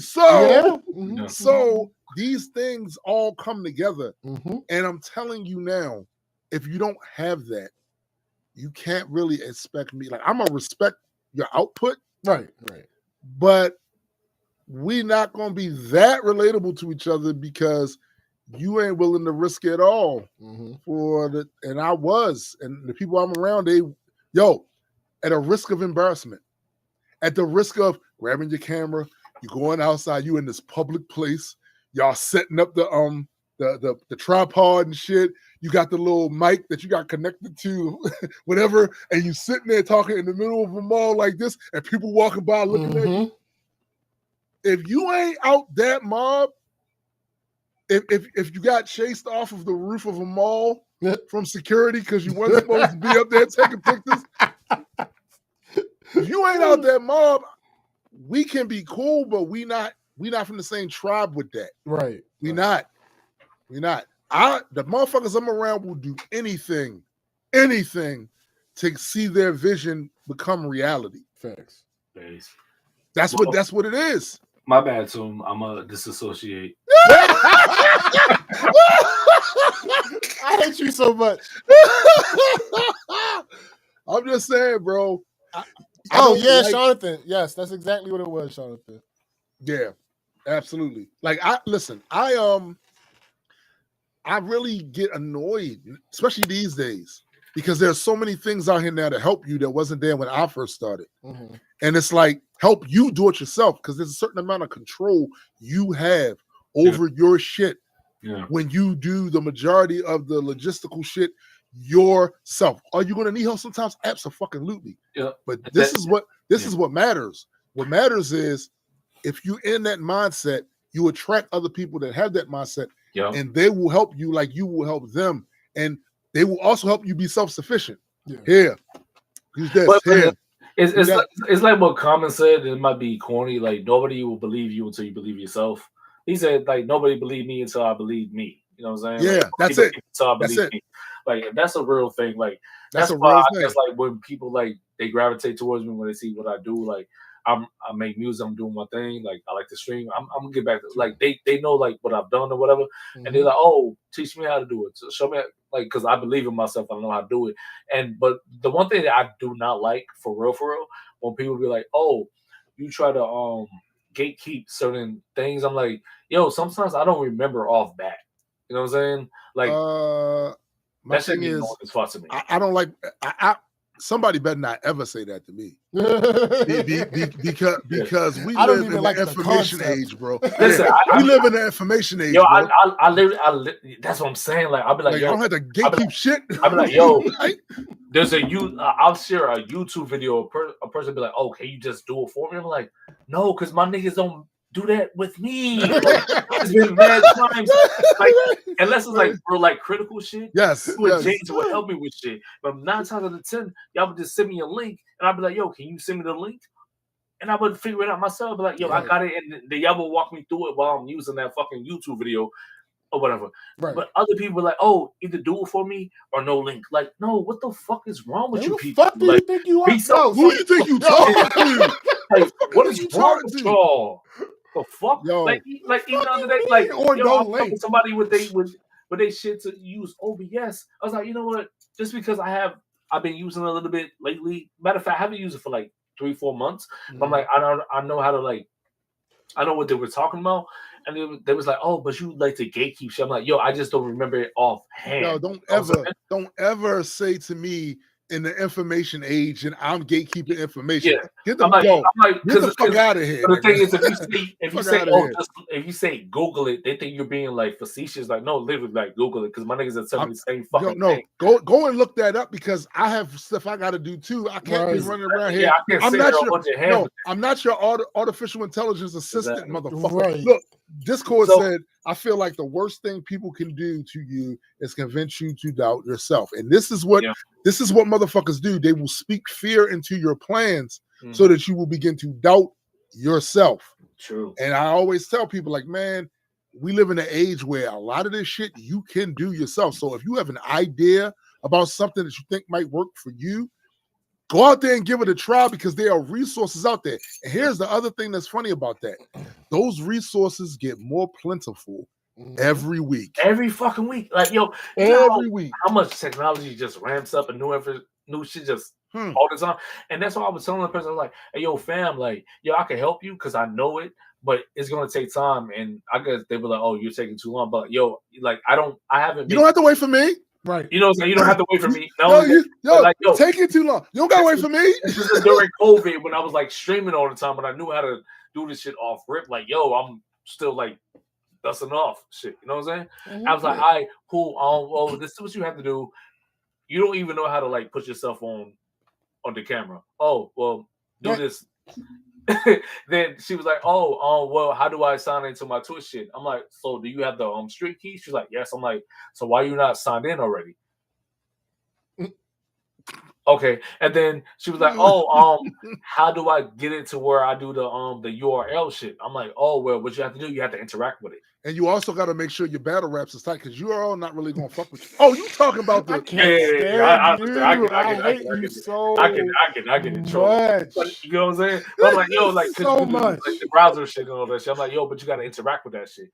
She's like, how do I do that? I'm like, well, you have to like right click and then interact and that was like now since I got you set up, you got to apologize to me for saying that I be trying to gatekeep. Yo, I just wish people would use that word. My thing is this: if you're asking me at work, how the fuck am I going to explain this shit to you? I'm not thinking about that shit. Yo, like even with other things, they'll be like, oh, how do you do this and this and that? But yo, why would you be trying to See, this is my problem with that shit. And, Why would you be trying to gatekeep them? Mind you, I love this person, but I'm like, yo, stop all this. I'm trying to gatekeep shit because I don't want to talk about it right now because maybe I don't have all the information. I hate when they learn new terms. Oh I hate it. It is so annoying. When they half learn new terms. Half learn, right. Oh my God, they don't know what the fuck they're talking about. Gaslighting and all this other shit. Love. I'm like, narcissist. You're a narcissist. Yo, what the fuck? I'm not a narcissist because I disagree with you. Okay, suck my dick. Like, come on, man. Fuck out of here. Yo, it's mad annoying, bro. It's mad annoying. It is. I wish these Gen Z people didn't learn these psych terms. That is even millennials so. Because it's so abhorrent. It's like y'all just say shit now. Like, so annoying. It is. That's why I try to stop using those type of terms unless it's like actually happening. But yeah, but all motherfucker got to do is learn the definition of the. We are in the information age. I'm not giving niggas a pass, B. I'm not. Yo, but back to what we talking about. Like, I'm not like. Hold up, before you continue. The other day, I needed to know some information, some thorough information about several really deep topics to show you where we are now. Okay. I went to ChatGPT and Gemini 2.5, and I had them both do what they call deep research. Okay.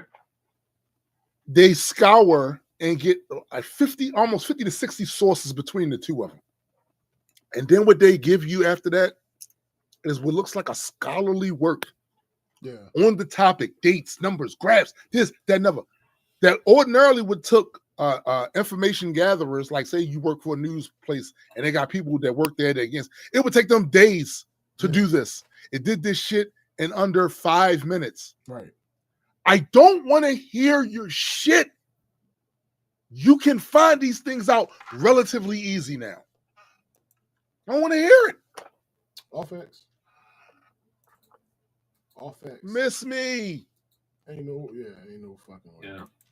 Fuck, we just hit our 2 hour mark too, SPJ. So here's the thing. Y'all niggas can keep going if y'all want. If y'all finish before I come back, let me know.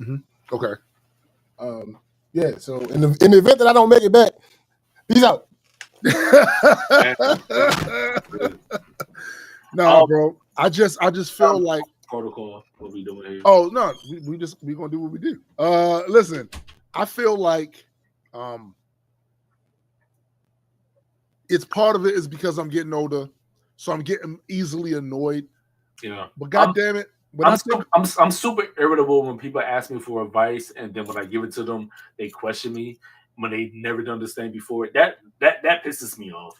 And I'm the type of person, like, if I ask somebody a question about something that I'm not knowledgeable in, I'm not going to question their answer. I'm just gonna be like, I'm not gonna be like, are you sure? I'm gonna be like, if there's something that I don't understand from the response, I'm gonna talk about that. You know what I'm saying? I'm not gonna be like, are you sure? Or you know what I mean? I'm not gonna do that. But I feel like if you're unsure of anything I told you, you can check. Easy.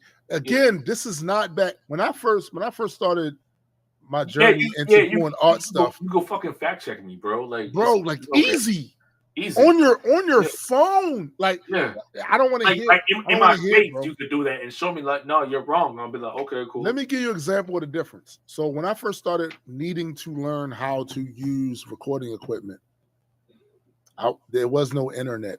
Mm-hmm. Or at the very least, it was the internet, but it wasn't readily available for everybody. I know what I'm saying. It was dial-up type shit. You know what I'm saying? So I took AOL CD and all that shit. Yes, I took my ass down to Barnes and Nobles and bought a book on recording, how to do home recordings and shit like that. See the type of equipment that I need, what I need to learn to get a good quality thing, and all that other shit. That's what I did. I come from that era where we didn't have the information readily available to you. And I think because a lot of people was raised up in it, they take it for fucking granted. I mean, it was readily available to you, but you had to do extra steps just to get it. Well, what I'm trying to say is some of the information we have now, you had to go to school to get. Yeah. You had to literally get a student loan to go to school to do such. I have friends of mine that have gone to the audio engineering school. That's why I never went to Full Sail down in Florida and shit. Yeah. Full Sail. Yep. That shit. You know what I'm saying? They had to do that because at the time the information was not readily available. That is gatekeeping. Yeah. Where something is behind the paywall. That is gatekeeping. If I'm not charging your ass a dime. Yeah. And yo, Marissa said, "What's a Barnes and Noble?" That's big. What's Barnes and Noble? What's a Blockbuster? right. Like, if this is not behind a paywall, and most of this information is not anymore. It's just not. It's not. Like you right now. Just an example right now. And hold on.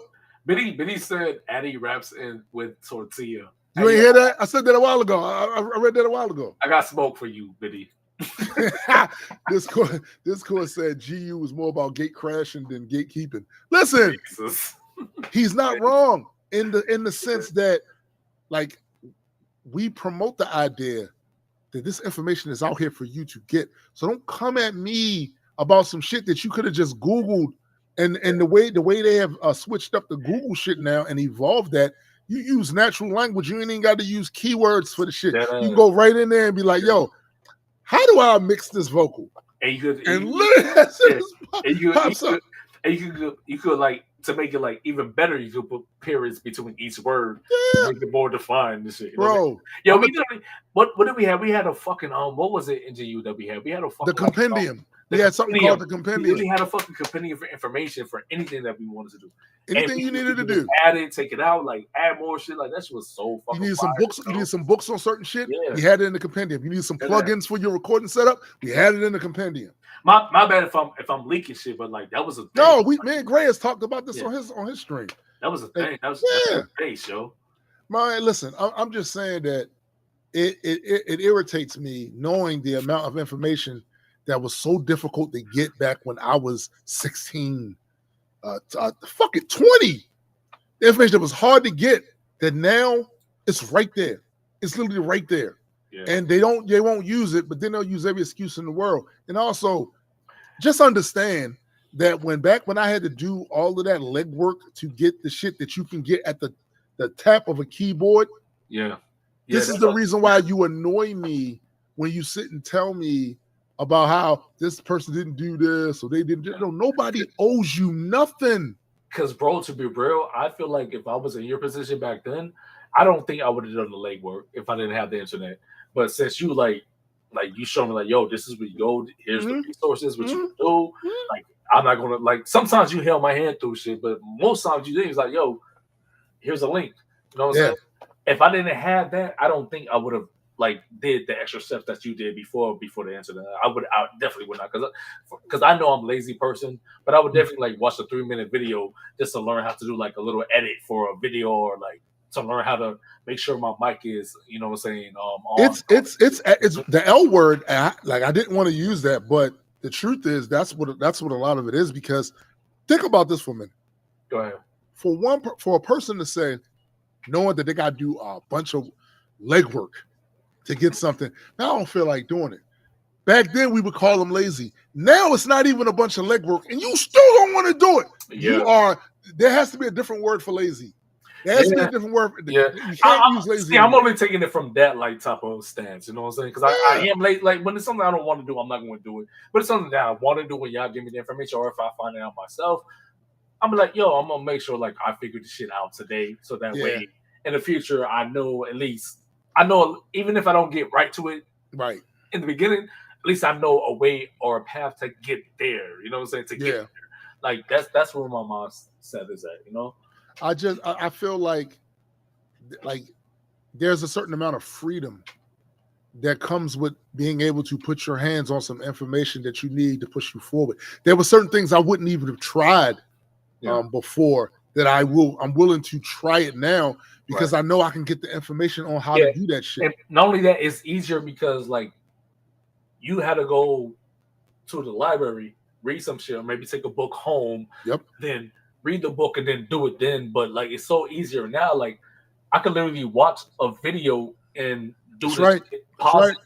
I can do it in real time. You know That's what I'm right. saying? And some people, they probably wouldn't be able to take the books back to their cribs to do this shit. You know what I mean? I think Discord is right.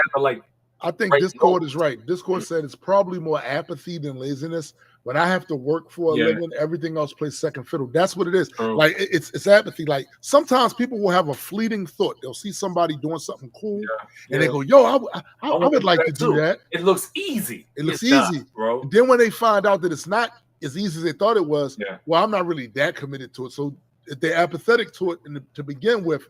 So it was just a fleeting thought. You know what? I'm not gonna hold you.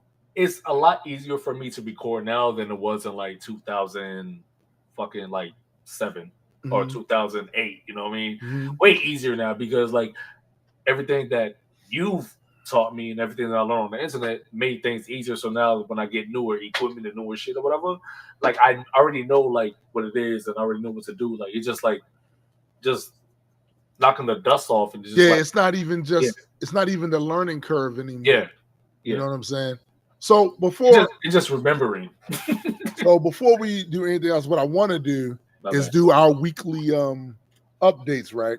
So I'm gonna go first because mine is short, and it's been a while since you've been here. I don't know how much stuff you got, but mine ain't gonna be long. Okay, dope. So this week has been an embarrassment of riches. Jesus. Let me tell you what this. All right, first I'm gonna talk about the WASP situation.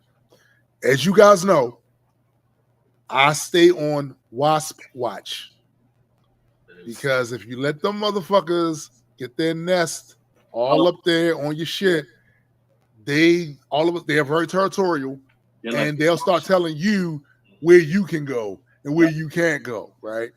So I stayed on WASP watch around this time of year to make sure they don't get a foothold. So what I've been doing is checking areas that I wouldn't ordinarily expect to see them because that's what they started doing.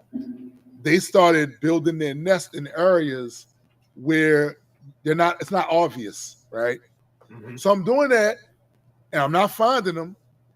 And believe me, I'm actually fucking with the ecosystem around here too, because the fig tree we have in the backyard, one of the ways that it gets pollinated is because of wasps.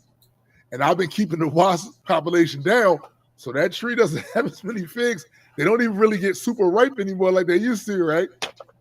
Not that, and the fact that because they don't, these squirrels is grabbing them like a motherfucker, so they take them out the tree, go about their business. Wait, squirrels eat wasps? Figs. Oh, figs. Okay. They eat figs, right? So I'm taking the trash out.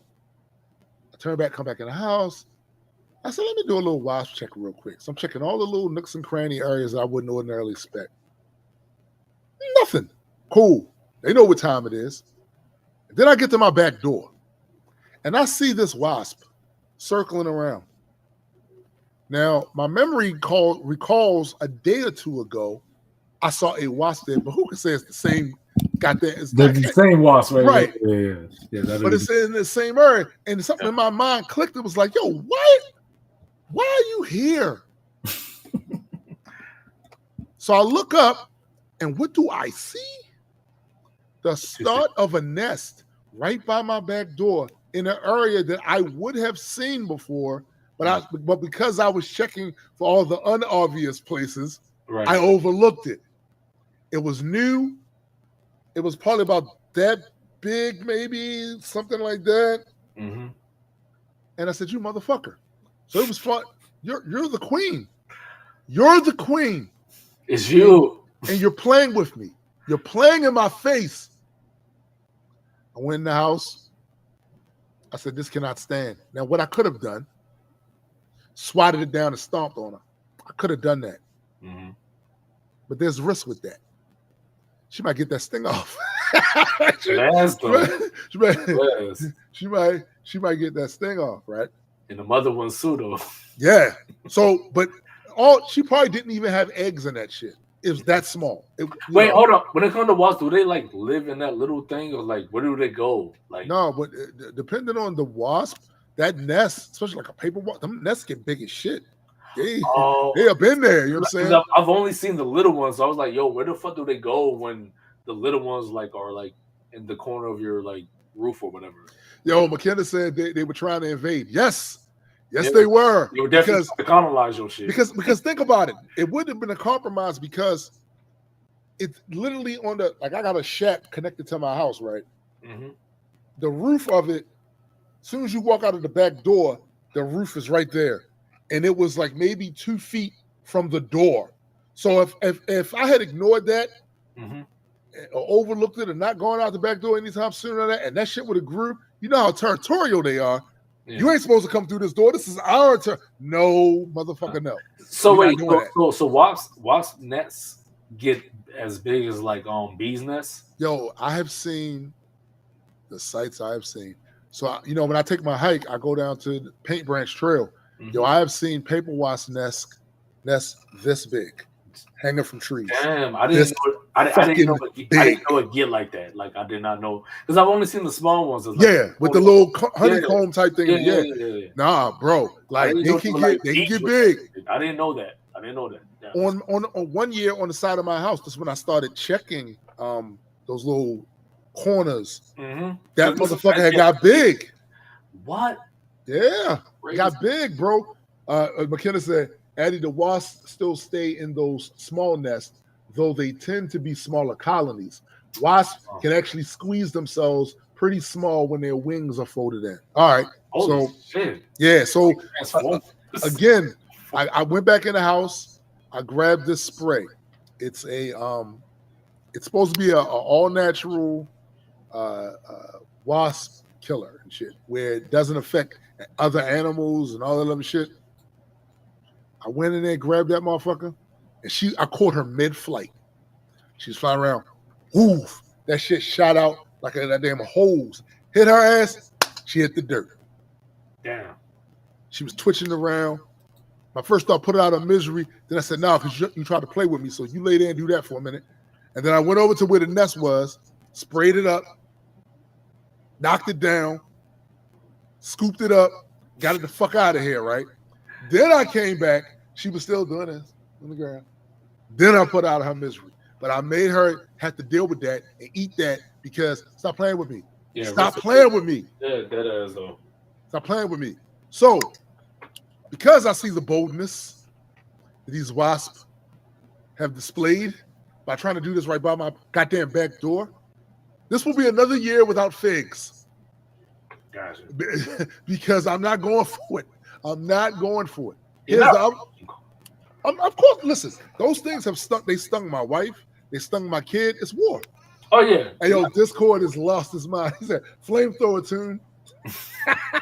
No, he's lost his mind. Look. The other thing, still dealing with the backyard. Man. That nigga said bug hairspray lighter. That's funny. Look, so the other issue we had in the backyard, gnats. You ever notice though during the summer or this warm weather, you walk and it's a cloud of gnats just around, and you walk like, what the fuck? It should be disgusting, yo. It's so cringe. Well, instead of one cloud, it was several clouds. I'm like, yo, what the fuck is drawing these goddamn gnats? Different families of gnats. Obviously, right? Yeah. So I'm like, what the fuck is doing that? And this is what I mean by we live in the information age. You don't have to sit there and wonder. You can go look it up. True. So I went and looked it up. And it told me the things that attracts them, that makes them want to stay in the area. They grow their little whatevers and do whatever they do. Dried leaves. Oh shit. Dried leaves with a little moisture on it. I thought it was water. It is water. Okay. But it's also dried leaves. Okay. Gotcha. With maybe a little bit of moisture in the area. Okay. Right? So I happen to have a bunch of dried leaves up in the corner of the backyard or whatever. I went and got rid of that, got that the fuck out of here, right? And now what they said was it's going to take you like 2 days to see a difference, 2 days or so to see a difference. Nope. Next day I went out there around the same time, no gnats. Base. Got them the fuck out of here. Base. The other thing in the Backyard Chronicle, I got to see exactly, so I don't know if you guys remember this, but I talked about how it had rained a lot of days a couple of weeks ago. Rained a lot of days. So it was, I guess, windy, but I didn't see it as that windy where this would happen. A tree right outside my yard snapped and fell, but it landed on another tree. This particular tree it's in my neighbor's yard, but the branches extend over into my yard. And when the leaves get on the tree, it hangs down low. So when I'm out there cutting the grass, when I get to that part of the yard, I gotta duck and do all this shit to get, past. Yeah. That tree is on top of the tree that snapped is on top of that tree. So now every time I have to walk under that shit, I'm looking up like, hey, yo, this is whack. Now, I don't know what my it's like Eddie's gone for whatever reason. But I don't know what. Oh, there he's back. No, you're good. I don't know what I'm responsible for in this regard. Like, do I call a tree motherfucker over here, take a look at it, see if they cut it down? Because technically neither one of those trees are in my yard, right? Yeah. So it just so happened that the landlord where that tree is at came out to mow his lawn. I stopped him. I said, hey, Coach Cheese, did you notice that? He said, yeah, I did. I'm supposed to have some, I forget the names of the motherfuckers. I'm supposed to have the people come over and take a look at it and see what they can cut and blah, blah, blah. I said, okay. Now, here's where it gets precarious. The way that tree is laying on the other one, you got to be careful how you cut that shit. Yeah, because that motherfucker's going to fall. Shit, yeah. That motherfucker's going to fall. Definitely. Like, if you cut the wrong branches, the wrong part of the brother, that other tree is going to come the fuck down. Because I saw the origin of it. Like, I saw where the break is.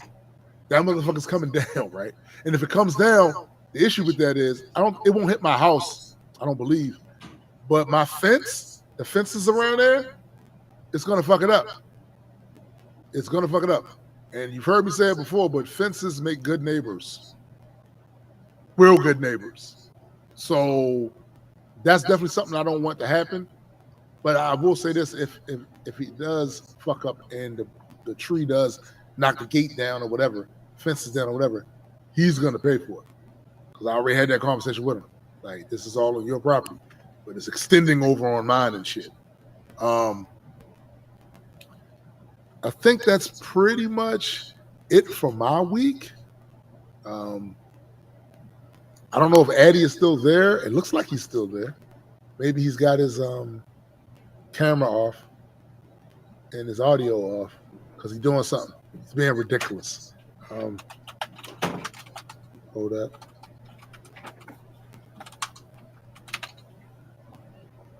All right. Yo, I'm back. Now you good. Oh wow. So I did want to do a couple of Am I the Assholes? Let's all right, let's do this first one. Y'all don't want to know about my week? Oh damn. I didn't even see you. There you go. All right, bet. What happened in your week? Oh, so like it's been like my week it is based off like a bunch of weeks. Yes, because you've been gone, yeah. Right. But I'm still tired of niggas at my job being lazy as fuck. It's so annoying. Like literally the other day, it was like I think it was like a week ago, and that's why like I love how we are. Like I know we mind each other's business. And I don't know what's a mean. I always. No, you don't. You don't mind your own. Nigga, you have my math. Like, shut up. A wee birdie told her that you was away making tortilla wraps. Yeah, I responded to that. That's why I got smoked. No, this is new. This is new. Oh, she says it again? No, said a bird told her that's what you was away doing. Face. I got beef for we have forever beef, Biddy. Forever beef. Nah, so like, so I was at my job, right? And there's this one dude. He has 2 jobs. So he does this thing like he comes in whenever he wants to. I thought you said he was lazy. He got 2 jobs. Yeah, so far be it for me that a nigga can't be lazy with 2 jobs. Right. So like, the nigga like he'll literally like come in on a day, like on Friday, for instance, like we get off at 2:30, right? That nigga will literally come in at like 12. Hold up. Oh damn. They gonna come in at 12, fam. And like Discord, that's what I said. He doesn't work at both jobs? No, he doesn't work at both jobs. He just be there because he doesn't work. Yeah, it's so crazy. So one of the days that he came late, right? Because like even like Monday through Thursday, like he'll come like at like 11 and shit. He got sent home early, right? And then like that Monday following, there's 2 lesbian girlfriends that work at my job, and they decided to take off on Monday, right? So he was like, why you all in their business? Fam, yo. So he was like, I don't understand why when I came in late, I got reprimanded, I got made an example. You don't know that, McKenna. You don't know that. Wait, what McKenna said? She said, Toom just munching on his 11th meal. You don't know what's happening. You don't know what's happening. You are mukbanging the fuck out of this shit. I ain't gonna hold you. But nah. But it's like why I'm getting made an example of when these 2 group of lesbian girls are out today and I get made an example. I was like, like why you gotta bring up the lesbian, yo? No, he didn't say that, but I'm just saying like that was the dynamic. But I'm like, not only that it's cringe that you bring it up, but also like you said, like, why are you minding their business? Yeah. And then the boss was like, well, this isn't an appropriate time to talk about this. You know what I'm saying? If you have a problem with it, you should also be just you and I. What part does he have a problem with? Them being lesbians or them having the day off? I think he's upset that he got made a fucking example. He deserved it. Yeah, he did. And also the boss was like, what they did was they already planned to have those days off.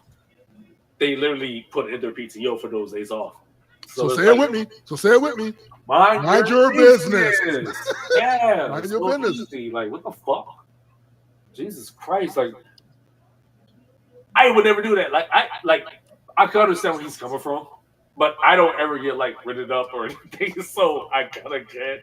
So wait a minute. My business. What was exactly his point, though? That he's been doing Well, to me, his point was that he just felt embarrassed that he had to go home when he came to work 3 hours late without even letting the boss know that if he was showing up or not. So the boss didn't even know if he was coming in? No. The boss never knows if he's coming in or not. Yeah, about that. Yeah. You don't get no perks, nigga, and you definitely don't get the benefit of the doubt either after that. This is something he does all the time? He does it at least 2 to 3 times a week. Like my boss. How long has he been working there? Oh, he's been working there before me. He's been working there a month before me. Yeah. Yeah. Uh-huh. Yeah. So what else? So now they're so my biggest not even contention, my biggest obstacle right now, because I've already graduated with my associate's degree in IT, and the first thing that I'm going to start off an IT help desk. I think I've talked to you about this. What was that? What was your hands right there? Oh, my keys. Oh, okay. My keys. The biggest thing with me now is just like if I do IT help desk and I'm starting off entry level, I'm going to get paid way less than what I'm getting paid now. So if anything, I should probably try to find like something. Are you going? Oh, so you're not going to keep your job? You're gonna the one you got now. You're gonna okay. No, I'm going to keep my job. Oh, but I'm thinking about like maybe doing that shit part time, like the IT shit, help that shit, or find some intern shit, something I could like do from home.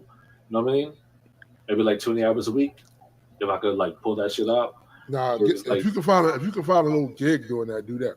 Yeah. But I definitely can't like do that shit full time because it's not gonna compensate.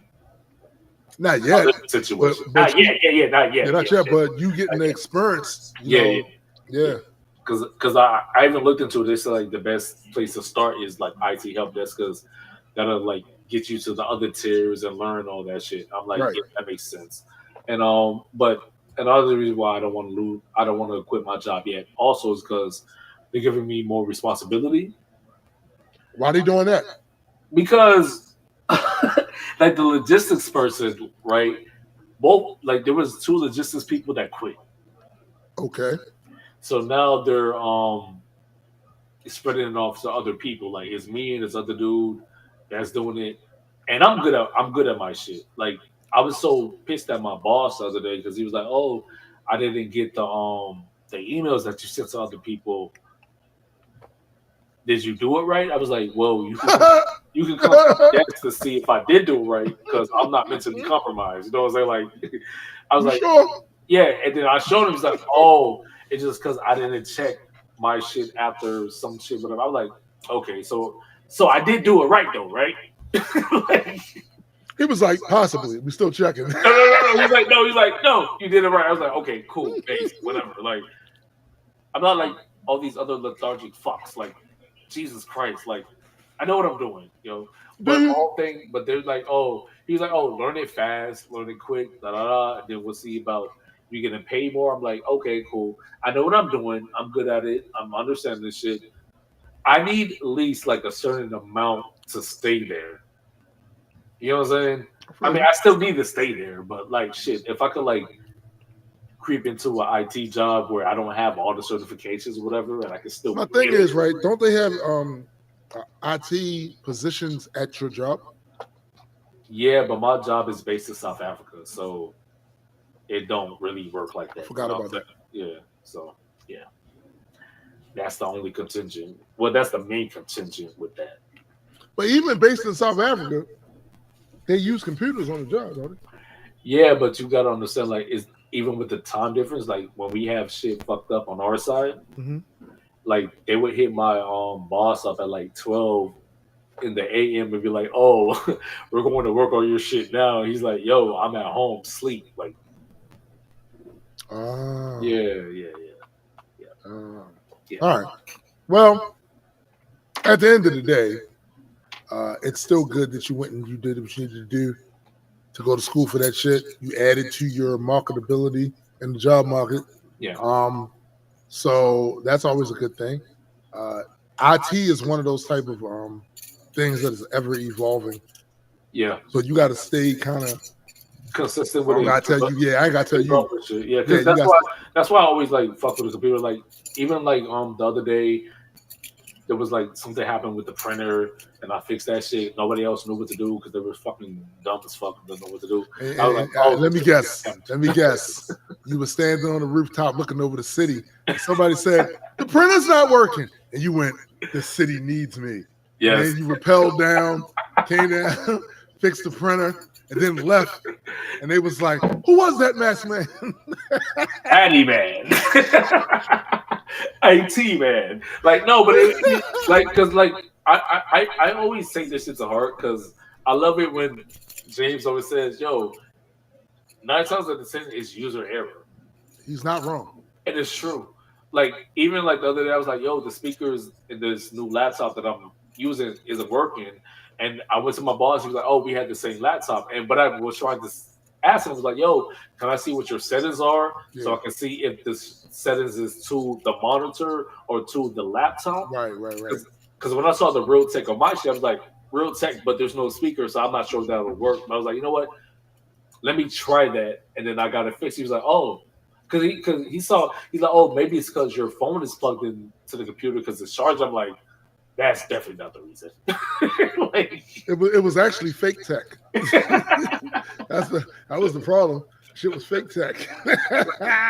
Yeah, but that's been like pretty much what my beat's been like. It's just like working with lazy people who don't show up to work, and I have to like do their jobs for them. And it's like, yo, like I know how to do every job. I know how to do every bit of that job other than like big inventory shit and like receiving, but I don't know how to do shipping. I know how to do shipping as far as deliveries. I know how to do outbound shit, packing. I know how to pick all that shit. I know how to use a scanner. It's like, yo, and then I pick up other people's shit. It's like, yo, like I definitely need to get paid more. And what I'm getting paid now, if y'all gonna give me a raise for what I'm doing now, I'm going to negotiate that ass. I'm definitely negotiating. No, I feel you. Yeah. Feel you. That's it. And that was your week? Yeah, I mean, yeah. I mean, awesome. It hasn't been horrible. It's just like me just going through like what I'm going to do in the future when shit gets brought up. You know what I mean? That's right. It. Yeah. Right. So let me do this am I the asshole story? Because it's interesting. So they asked, am I the asshole for exposing my sister's fake cancer to our parents after she refused to come clean? Hold up. I think James already did that. Her fake cancer? Yeah, James did this one last week. Okay. I'm sure he did. Because that sounds way too fucking familiar. But that's bad. That's horrible. Yeah, you are your sister's the asshole. Pretending she has cancer. All right, let me see. Here's one. Oh, this is interesting, especially for our audience. Am I the asshole for not disclosing that I am not Christian? So to preface this, I do commissioned artwork and don't discriminate against any subject unless it's racist, homophobic, otherwise hateful, or sexually disturbing. Nice. I did a commissioned art piece with Christian iconography, a beautiful ornate cross, a saint, and scripture and calligraphy. The client was happy with my work, paid me, and then asked me what my favorite scripture was. I was honest and just said, oh, I don't really have one because I'm not a Christian. I wouldn't really know which ones I'd like. He became upset, told me that he felt I lied to because I have posted artwork of Christian subjects before, and he assumed I would be Christian. He said the art doesn't hold the same spiritual value because it wasn't made with faithful intention. I was kind of unsure of what to say. I said, I'm sorry you feel that way, but I do artwork for everyone. And I am open to doing Christian artwork because it's for the client, not me. Should I be disclosing if I don't share a certain faith when commissioned to do artwork for it? Am I the asshole? Not at all. Before I preface my take on it, well, let me preface before I give my take on it, I should say.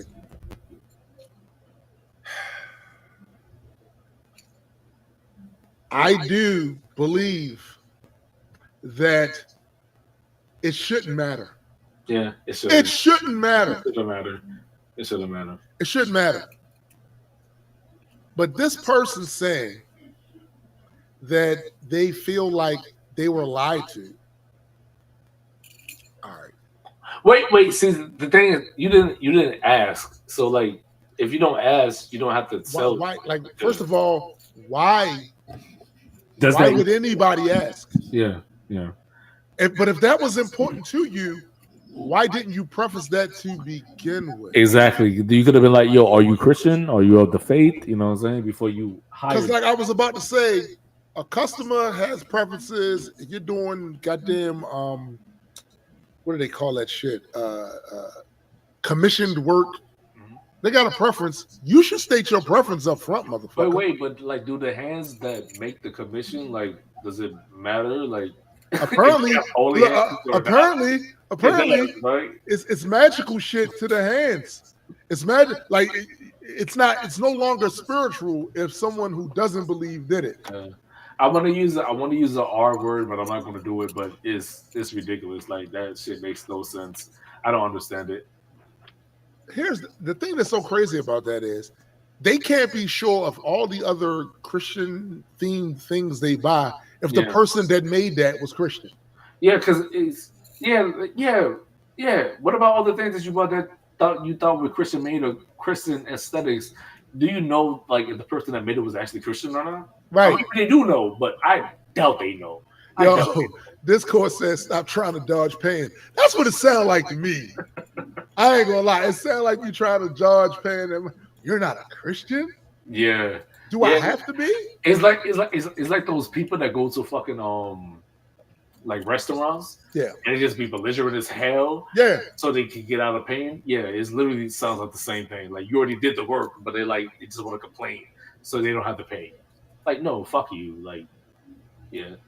I mean, if you are somebody that does commissioned art, and I think the issue too is the fact that that a lot of them aren't accepting the fact that for many of us that is just mythology. Mm-hmm. That if I drew a picture of the god Apollo or Shango or any of the Orisha, right? Mm-hmm. The way I'm looking at that is, this is great mythology. Yeah. That these characters are great mythological characters. Mm-hmm. I'm not thinking in terms of this is real or anything like that. It would be no different to me than drawing a picture of Spider-Man or the Tooth Fairy, or the Tooth Fairy. But like, it's mythology. Like if I drew the Marvel version of Hercules, yeah. Like, do I need to believe in the Greek Hercules? I think it's absurd. As I'm looking at the some of the comments underneath there, most of the people are saying, "No, what the fuck? Like you're not the asshole. Like what are you talking about?" No, they're not the asshole. Because my thing is this: like, if you have these type of stringent rules, then you should say that shit. You got to say it up front, B. Exactly. You can't get your shit commissioned and then say it after the fact. You know what I mean? Yeah, it doesn't make sense. It shit doesn't make sense. Yeah. But I'm gonna go to another one. Let me see. Oh, this is court is adjourned. You're not the asshole. Oh, damn, they deleted this post, motherfucker. It was, am I the asshole for telling my mom her boyfriend is not allowed at our house ever again? Oof. They deleted it. I mean, oof. This sounds messy. Let's see. All right, here's one. 7 days ago. Oh, you didn't want to read the other one? No, they deleted it. Oh, damn. Yeah, they deleted it. This one is, am I the asshole for giving my daughter $60 a week, but my son nothing? Now, just going off of the title, I'm gonna say, yeah, maybe, but depending on the context, it depends on the context. What up, GA? Yo, what's up, Gary? Says I, 45 female, have 2 kids, 17 female and 15 male. We moved earlier this year to be closer to my parents, as my parents' health is declining. Do me a favor. Run that back. Okay. I, 45-year-old female, have 2 kids, a 17-year-old female and a 15-year-old male. Okay. We moved earlier this year to be closer to my parents, as my parents' health is declining. My daughter was excited about the move, but my son has struggled to adjust. Due to the move, my job shifted to hybrid, and I needed a work-from-home setup. My bedroom is too small, and the only options were the lounge or one of the kids' rooms during school hours. I proposed this to them. My son flat out refused. In quotations, no way in hell. But my daughter offered her room and half joked about charging me rent for the space. I thought it was fair, as I get a $20 day work from home allowance.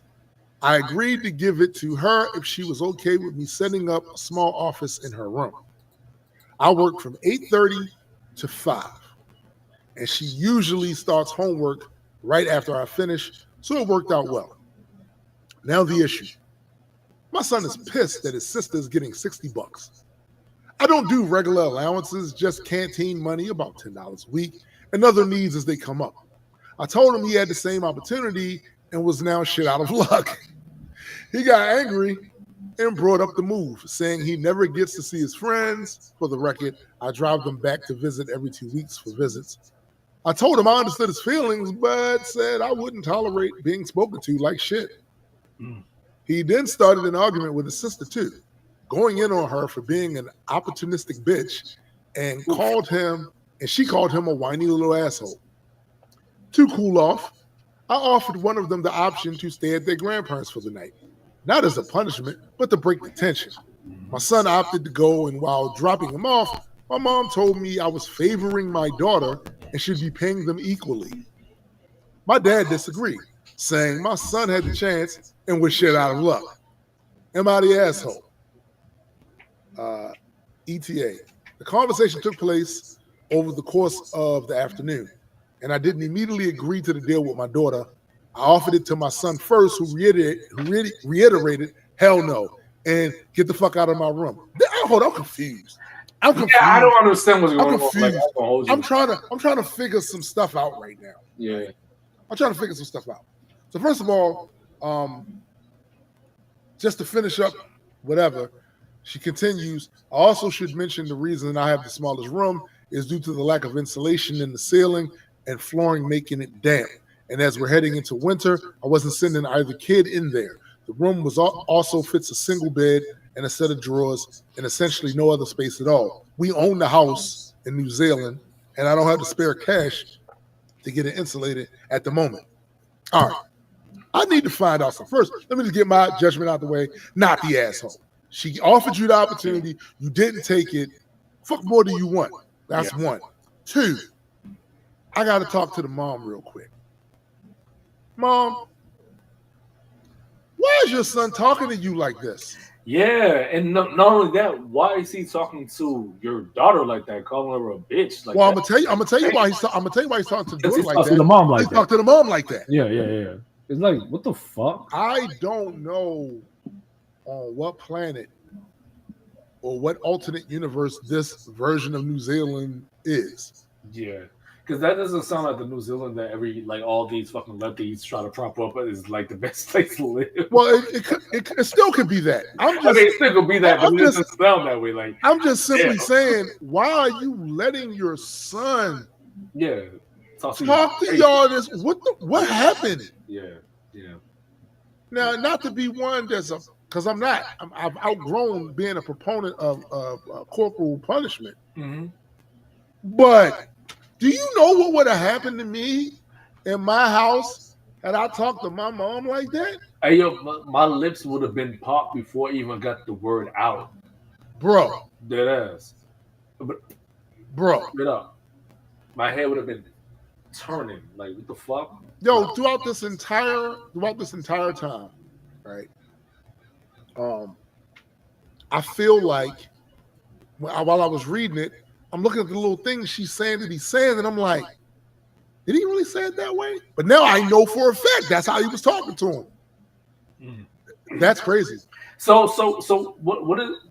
what is the thing with the whole allowance shit? Like, that's the part I don't understand. Well, I don't understand her point with that. Something to say she doesn't do allowance. Isn't that what it was? $10 a week sounds like an allowance to me, but But I'm saying, wasn't that the whole point? No, the whole point was she paid her daughter some money to allow her to start her office in that room because it's an inconvenience and it invades the kid's privacy, right? So I get that. Okay. And she offered the boy, and he said no. Excuse me, he didn't say no. He said, "Get the fuck out my room. No way in hell." What? It's insane. That's insanity. Yeah. That's absolute insanity. He read that wrong. That ass, bro. He read that wrong. It's ridiculous. I do want to. GA asked about the Great Rap War of 2025. I do want us to cover that a little bit before we leave. Well, are we talking about the Kendrick and? No. Oh. There's some other shit going on. Joey Badass. Oh, and him and all of West Coast. it looked like hey, he gotta relax. He gotta relax. Does he though? Because he won. I don't know. He Thanos them. I don't know much about it. I ain't gonna hold you. I don't know. Go check out. Go to YouTube and listen to the songs back and forth. Gotcha. Joey Badass. Joy was in there swinging for he's Thanos. Is he doing the Kendrick thing with like on Control? Is he doing like something similar to that? He did something similar because there was a not freestyle. There was a cipher they did, the Red Bull cipher. Mm-hmm. And it was him, Big Sean, and Ab-Soul. Okay, yeah, I saw some shit on YouTube about that, but I didn't click it because I didn't think it was gonna be like a big thing. But that shit was dope as fuck. First of all, that cipher was fire, bro. I'm just trying to see like, yo, it's a thing. I'm like, that's why my first instinct was like, he needs to chill, but now I need to see what he's talking about first. Yo, Joey fought all the TDE. Every single one. And GA said it started 4 months ago with the Rulers Back song, right? Yeah, exactly. I remember that. Daylight got put into the darkness. Yo, Joy put dudes behind bars, yo. That's crazy. Isn't Daylight like OVO type shit, right? Don't he like fuck with Drake? Who? Daylight. Yeah. No, Daylight TDE, bro. Oh, he's signed with Kendrick and them. No, I thought he ghost rooted. I thought he ghost rooted. He may have done some shit, but Daylight, the last track, which I consider his mea culpa, was fire. That shit was fire. Daylight's last track was fire. But I ain't gonna hold you. I ain't really been keeping up for real. Like my head been in the sand. I've been watching more like YouTube drama shit, but. Yeah, like that makes me excited now. Like, damn. That shit was fire, bro. Yo, Joy was Thanos, bro. He was Thanos. So he did used to Ghostwriter. Yeah, he used to, but he's with TDE though. Because I think he even did a diss song to Drake. I think it was the he ain't Team Drake. Some shit. But hold on, let me backtrack because I want to see some of these comments on that. Am I the asshole? So Discord says, I think it's solid evidence for the need to put kids in a place early. Agreed. Yeah. Sometimes the best way is to show them that you can and will make their life miserable if they don't keep a respectful tone. Yeah. 100%. McKenna says her job was giving her a work from home allowance, so it's a bit extra to pay for Wi-Fi, desk, etc. that some companies offer. Mm-hmm. Mm-hmm. Yeah, man. Like GA says, really, no one lost to me. Hip hop won. I agree with that. That shit was great. I do agree with that. But I also think that Joy was more impressive. Do me a favor and send me the link so I can like. I got you. Get the whole thing.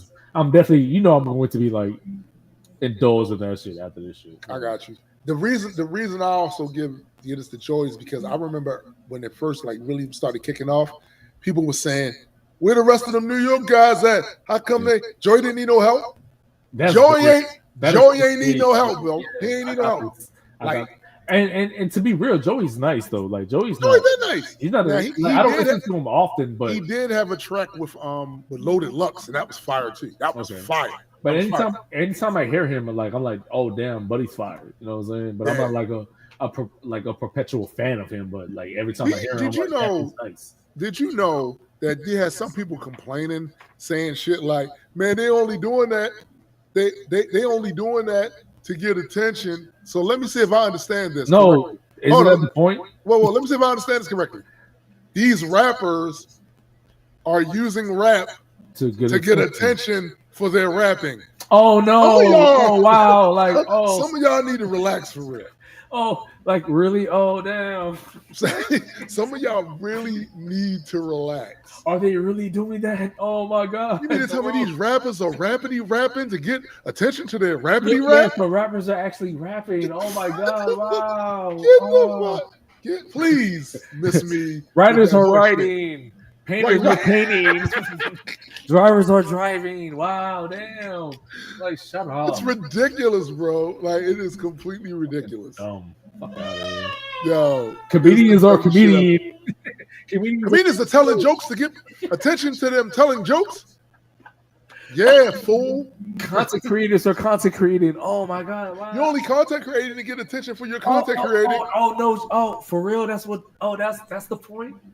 Like, come on, man. Yo, stop it. And people that's why I can't take people serious. Like, that's why I'm so happy. Like, I don't be like posting shit on Facebook that much, like my takes and shit, because I know like my shit will probably be a little bit toxic, but it's just like I do that just for that, because like no shit, yeah, like they're in their craft to be popular for their fucking craft. GA said, and he's right.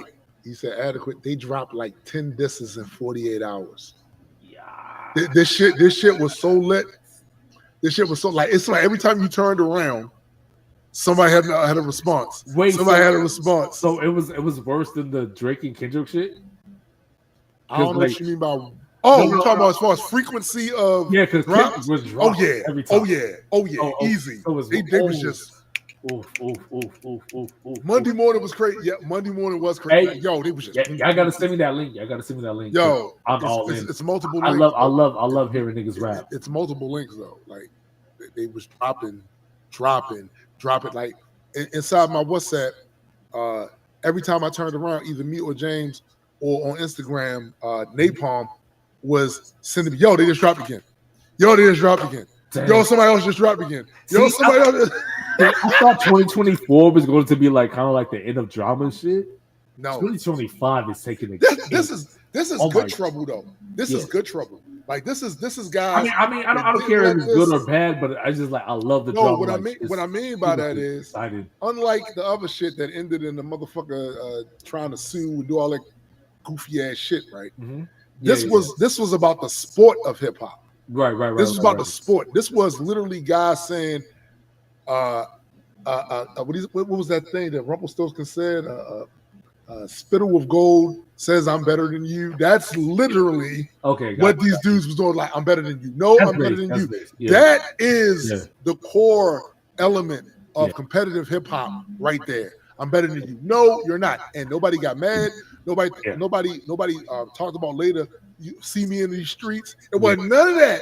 See that I love shit like that, because that's why I feel like my bad, because I'm backtracking. I'm probably taking it back to 2023, but like when Lupe and Royce got into it, when niggas like was like, oh, I'm better, and niggas like, oh, they rap, and then niggas was actually rapping, and then Lupe rap. Like, yo, that's what she's supposed to do. That's what you're supposed to do. Prove that. You know what I'm supposed to do. So for all you rappers out here who have become unaccustomed to the culture of what hip hop actually is, and for a lot of you fans too, this is what it is, B. Yeah. This is what it is. I love shit like this. It's not all about battle. Yeah. But it's all about battle. Yeah. Even the Kendrick and Drake shit was fire to be, you know what I'm saying? No, that was still good for hip hop. But what wasn't good for hip hop was the shit Drake tried to pull afterwards. Yeah, because that's not good for hip hop. Because that's when it turns into blood sports type shit. You know what I'm saying? It's not even so much. Well, for me, it's more once you get the police involved. Like, I'm looking at you that's crazy. What I'm saying. Like, now you want to bring legality into the shit. Like, come on, dog. We spinning bars. Like, I don't believe Drake is a fucking pedophile. I do think he does weird shit, and his shit needs to be questioned. But I don't think he's a pedophile. And even if he is, I'm gonna say I don't know. I don't. That's what I'm saying. And that's what I don't know. I know. Shit look weird. I know shit looks. That's weird. what I know. That's what I mean. I don't. That's what I'm saying. I don't believe it, and I don't know.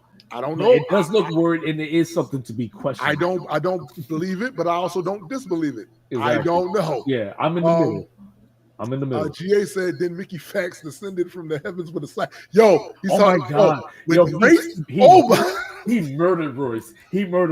Listen, I'm gonna tell you, if you guys haven't, that was so disrespectful. If you were kind of like out on that shit at the time and didn't catch up with none of that, I strongly suggest you go back and listen to Mickey Fax. I was like, yo, what the yo. And that's why when this new battle happened, Mickey was doing reactions on his channel. That's why I went to his channel to listen to, because as far as I'm concerned, he's legitimized credibility in that space. Now he did lose to DNA. That's fine. We're not gonna act like he didn't lose, especially after talking all that shit to DNA. We're not gonna act like he didn't lose. He absolutely did, but it wasn't because his bars were whack. It's just DNA. It was one of these things where Mickey came here, like, ooh, DNA went, ooh, just a little up top. But what Mickey did to Royce, I'm like, yo, Royce, like, you can't let a nigga talk to you like that, bro. Like, you can't do that.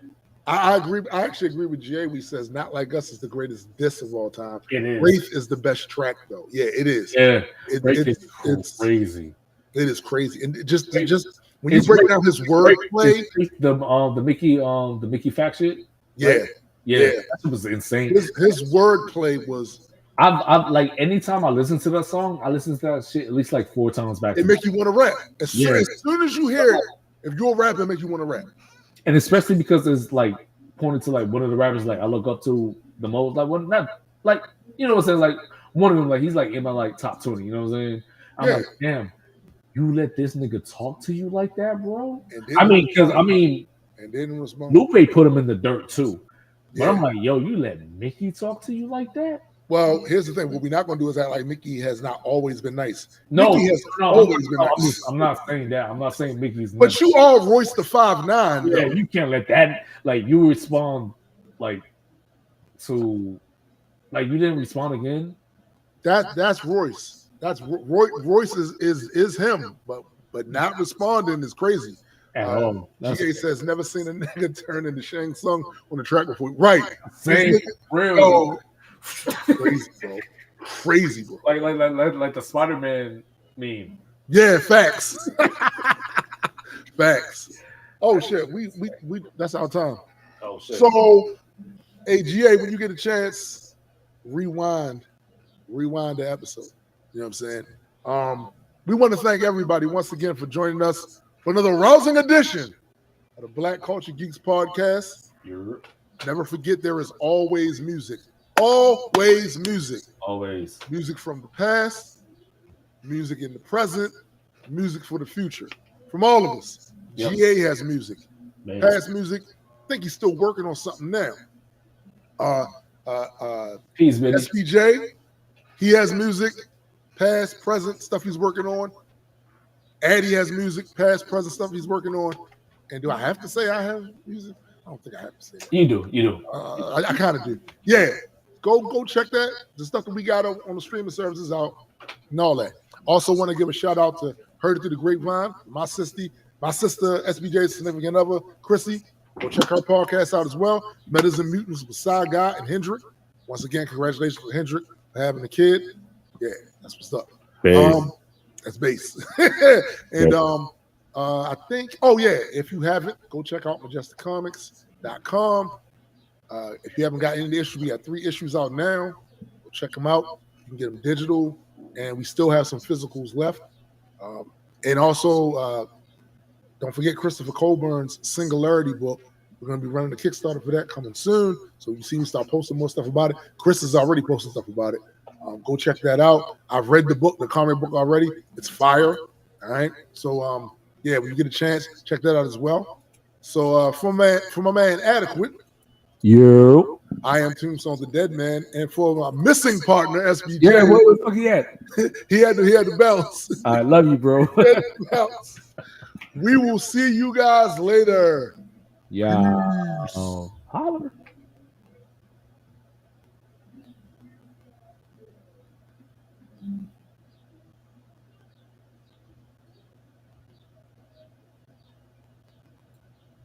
shit.